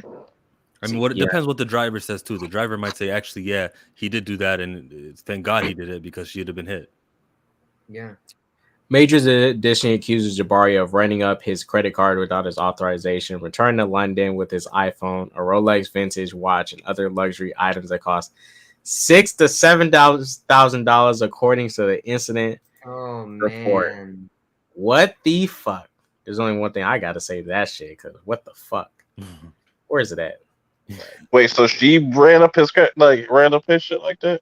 Yeah, she. Wow, yeah. I'm like, I'm gonna need that back with interest. She thinks just because he's a celebrity, he's a movie actor. His paycheck. Money bags. So when she returned the iPhone, is that why 5 days later we got to see the text? Because the iPhone, was with her the whole time for 5 days? I'm assuming it was. Probably. But I just got this thing to say that because what the fuck?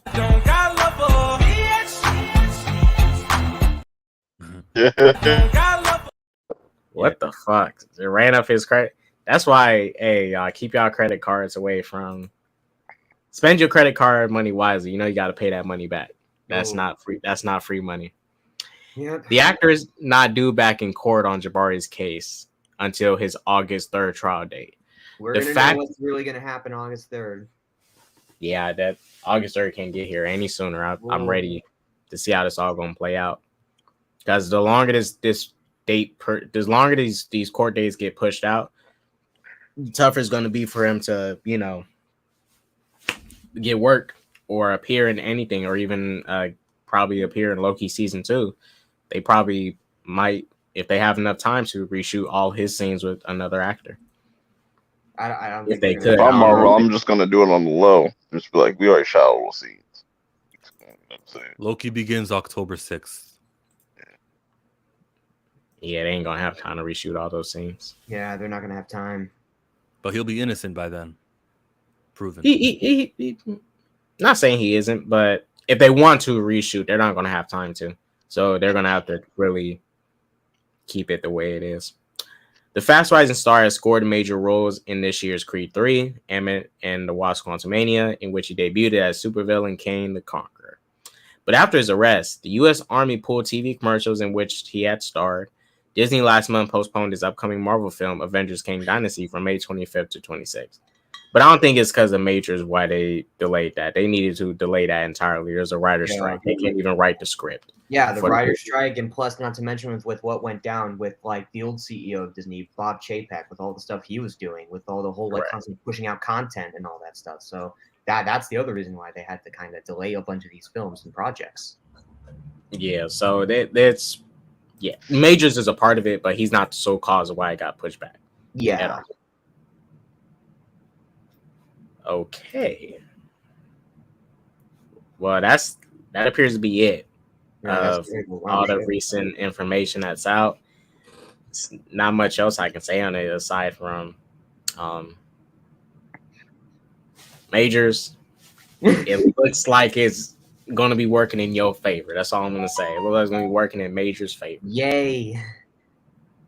Rogue said, Oh, no. of course, Wentz should be the new T'Challa. Well, someone said we need an Aunt Viv T'Challa, and I agree. We need an Aunt Viv T'Challa. We need him back. Y'all talked about that already? Hmm? Y'all talked about the whole corn Oh, sweat David. with everything? Yeah, we were Weird ass talking last name. about But thank God that Superman is American again. You know, You know, no you know more, what I'm no saying, more, James? No more Brits, please. no more of these UK actors. Yeah, they took our jobs. Mhm. I would have slid like if they was like Canadian, because at least like you're North American. Yes, Or Off-White. Do you think that his age is fine? It's appropriate? Because he was 29 when I checked on Google. yeah, most definitely. Because now you can use him for like 10+ years. The next Where 10 years, Henry- the worst that happens is he'll be 40. And a 40-year-old Superman, yeah, it's not ideal, but still, being so familiar with him. You know when you know somebody from younger ages, you kind of see them for their young youth. You don't really see them for the age they are right now. Yeah. But if I met a 40-year-old, I'd see a 40-year-old. Yeah, by the time we get the first Superman movie, he'll be 31. So it's like he's still I young. feel like they should have got an actor like age 25, but right now I think this guy's fine. You can stretch until 40. Hell, if he really wants to, but we all know at some point he knows this is going to help propel his career if this universe does go off good. And he's going to want to do other things after 10 years. We've seen RDJ wanted to move on, Chris Evans. We know they're going to come back in obviously Secret Wars. They're not going to not have him come back in cameo. But he's going to want to move on. So during this time of these 10 years, like I said, they need to have multiple Superman movies. They need to have at least maybe more than 3. That Superman movie with Legacy, Superman vs. the Authority, and he'll pop up in other movies too. So like other movies too. And even like I said, animation. they should do a Max TV show where you can show more Superman's villains that he fights on a daily basis. Some of the villains I think that'll be dependent on like if Penguin is successful. A lot of people tune into that. I think they'll consider that. Because can't all that CW shit just get rid of, just burn that shit to the ground, bro. After Gotham Knights is canceled, Superman and Lois ends with season 4. So after that, the CW, their whole attachment to the DC stuff is officially done. Burn it out of time. Can start some shows because that stuff needs to go. Superman and Lois has been the only consistently good thing, and Stargirl on the CW that I've seen that was super related to DC. Mm-hmm. Yeah. I would just like to see like a Doom Patrol Suicide Squad crossover. That'd be dope. And Creature Commandos, because I think those 3 would just like mesh really well with each other. Yeah. Chris Evans became Cap around like 28.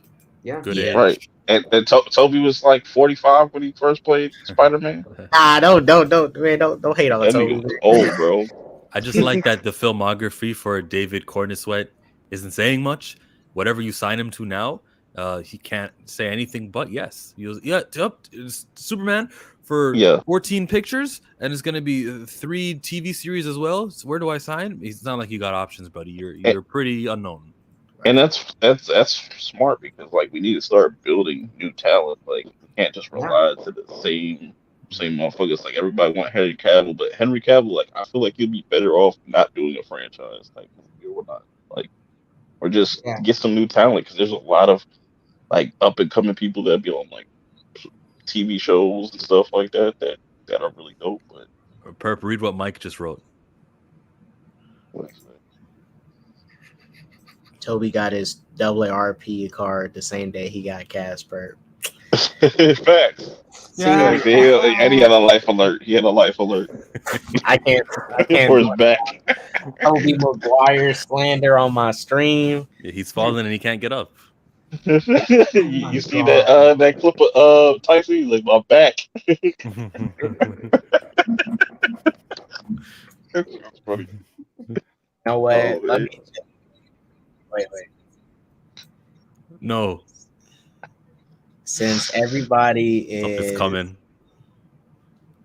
Since everybody wants to slander my man Toby, you know, real quick, I have to get in my slander of people. Zendaya's boyfriend. Yeah, Zendaya's boyfriend, her man. Mendea. It takes too long. It's not gonna be funny. Nope. Wait, We're not gonna laugh. I got it right here. The setup was too. Nope. Mm-mm. I got it right here. Tom Holland's infamous moment in the MCU where he even blew my mind. The day Spider-Man shot webs at water. Love him. Go pow. Hey, probably waterproof. Amazing. Probably waterproof. Spider-Man. Freak Tom Holland and his Spider-Man. Nah, That was a deleted scene. I don't know what you're talking about. That didn't happen in the movie. I'm the best, man. He could go. Sure it did. It happened in one of his weakest Spider-Man movies too. The one that made $1 billion. Yeah. No Way Home was way better. Oh, dude, 100%. Now it's better. Okay. Tony Stark Jr. I like No Way Home. All right. I'll remember you like that, but I did. I think I gave it like a B. Well, I gave that shit like a B or whatever. But I gave it a B because Toby and Andrew saved the movie. Sure. Yeah. Tony Stark Jr. Everyone facts. Tony Stark Jr. Peter Starker. Why did you skip Brell? Yeah. See, he's tight right now after the No Way Home ended. For now. Yes, But man. Miles' movie just came out now. Miles is better than Tom Holland. Made half as much dollars. It had 500 something million right now, which is still good for an animated film, right? That only costs 100 million. We're doing good with Spider-Verse. But if Spider-Verse, Across the Spider-Verse just had a month with itself, it would make so much more money than just 500. Yeah. It should make way more than that. I really hope it makes his billion. I think it should. Because It's not. yeah, I hope it does. It's just weird to me that the Mario movies was able to do it more. Because it had no really competition other than like Evil Dead, but Evil Dead wasn't going to do nothing to Mario. Mario was good. It had like a good 2 months. Like, Yeah. God. 1.3. Oh, Wait, Mario. what is it all time? It's in the top, what? Domestic, what should I say, worldwide. what's Mario the one to like beat? gross. I think it's Minions the one to beat. Oh, number 17. 17 all time. Yeah, that's crazy. It Where's- did. oh. Like they were Harry Potter. Shout out Black Panther for Oh, being man. 15. The real Black Panther. Yes. The best Black Panther movie, the first one. Look at The Last Jedi at 18. I know motherfuckers that make motherfuckers sick. That's in the top 20. Yeah. And these numbers was bought and paid for and forged. That's just Disney's money that got it to $1 billion. Disney paid for seats. Frozen. Frozen 2. This whole shit's gonna Damn. shift in like 10 years. Yo, like Wait, this whole is gonna shift in like 10 Is the Dark Knight in the top 20? Nah. It made $1 billion, so it'll be somewhere here. The Dark Knight Rises. Okay. Yeah, it did more. It's top 35. And the Dark Knight is somewhere down here. Oh, there's a Dark Knight. I found it. 50, So there's only not been even top 50. 53. Only Damn. 52 movies ever had made 1 billion. Zootopia did $1 billion? Wow. Really? Yeah, I didn't know Zootopia did $1 billion. Was it a Pixar? Damn. But I forgot that movie was also another cultural phenomenon too. Damn. Well, internationally, look, it got 2/3 of the entirety. Yeah, they What like are we that doing right now? furry What shit. are we doing right now? We're just They like that furry shit. Yeah, so far Mario's the only $1 billion dollar-movie this year. But it makes sense why Damn. Mario made that. I'm glad Mario also made his $1 billion. I want Spider-Verse to do his $1 billion too. I really think Can Tom go back to back Billies? Oh, It's Mission like- Impossible could do it. Can he go back? That'd be Oh. crazy. Mission Maybe on some Impossible. DMX shit. If Top Gun Maverick can do $1 billion for Tom, his Mission Impossible. I'll be so fucking mad if it don't, bro. Because I was like, you let this top mid like shit get $1 billion. Top Gun Mission Maverick Impossible. is the 12th highest grossing ever with 1.4. Don't make no sense. It's the most average ass movie. But even though I've not really seen any Mission Impossible stuff, that is a stronger and more. You built-up wait, run that back. I haven't seen Mission Impossible.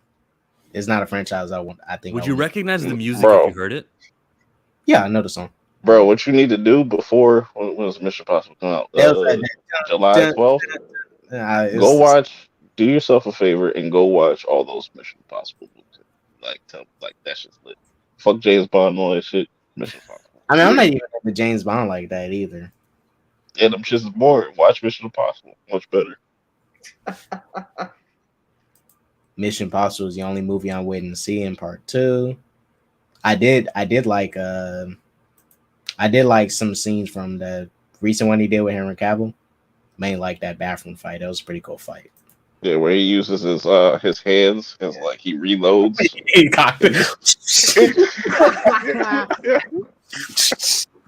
After he did that, I'm like, bro, I don't want to fight you no more, bro. Like, what the fuck is you doing? Like, Ooh, let me reload these guns.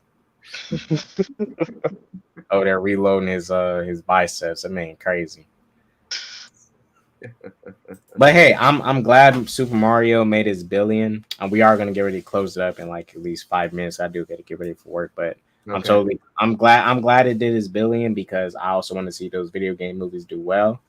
But I don't know. I feel some type of way about a Spider-Man movie not doing $1 billion, especially Sonic 3 about to flop, yo. It's incoming. Sorry.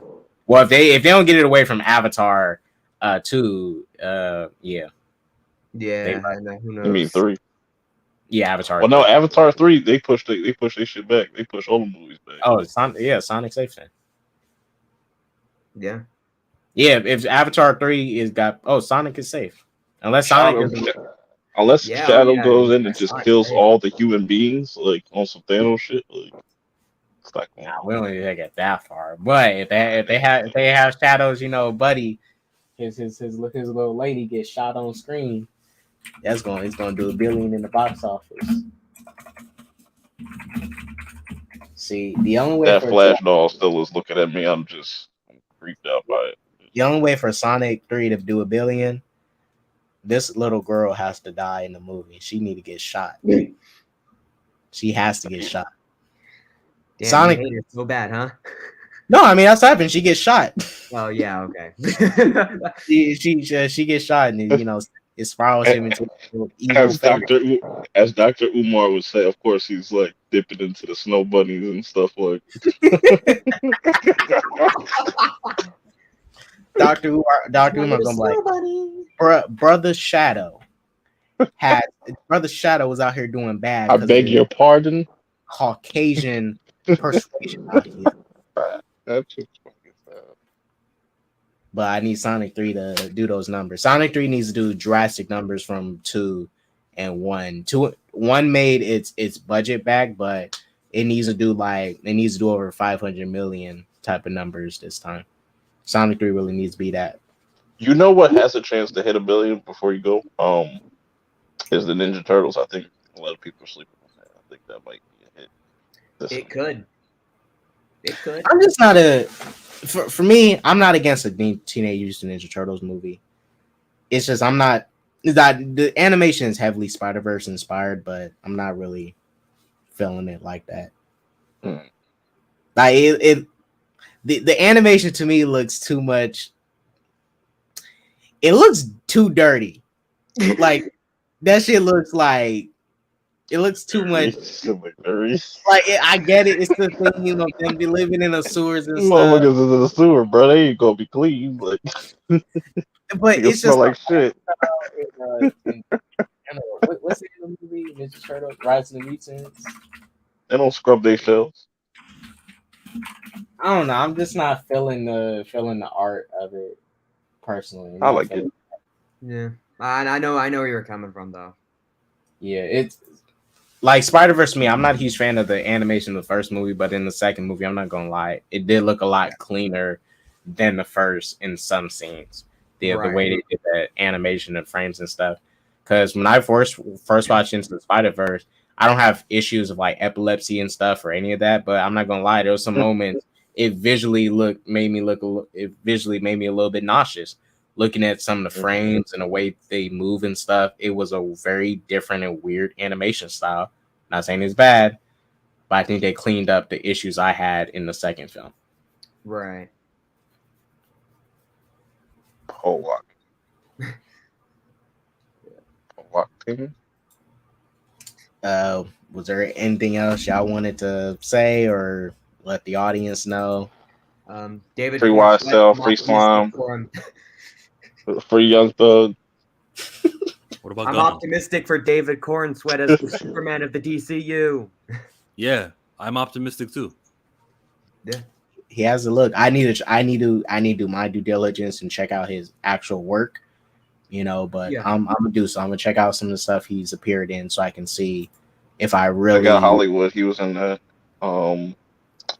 He was in Pearl. yeah. What was the Netflix project he did? That was Hollywood. Okay, so yeah, I'm gonna check. But you can watch Pearl, but watch X first and then watch Pearl. He's in Pearl. Are X and Bro both part of the same franchise or separate? Yeah, they're the same. It's just that the X is Pearl is the prequel to X, but X, like, it would just make more sense if you started with X because that came first. Okay, X and Pearl. Got it. All right, shit. Chill. Anything else you wanted to say before we head out? I'll probably cover that article one day. I don't know. But the Jonathan Majors videos perform very well on my channel. One day. Hey man, one day I'll cover it. Is there more stars on your wall? Because I just feel like there's more. Hey, what's up, Blessing? There are more. You're paying attention, yes. Like, I was like, there never used to be that many stars. There Like, didn't used to be that one, but now there is. Yeah. Making a lot of stars over there, huh? gotta add them stars to the collection. Yeah. All right, you guys, we're gonna head out. Thank you, Darkness, for coming on. Thank you, Perk, for joining the stream, and thank you, Chill, for also joining. Yeah, we about to head up out of here, guys. Thank y'all for watching. For that peace, love, positivity, and all that jazz. Don't do drugs. Like I always say, deuces. Go watch The Flash. Bye. DC's awesome. Bye.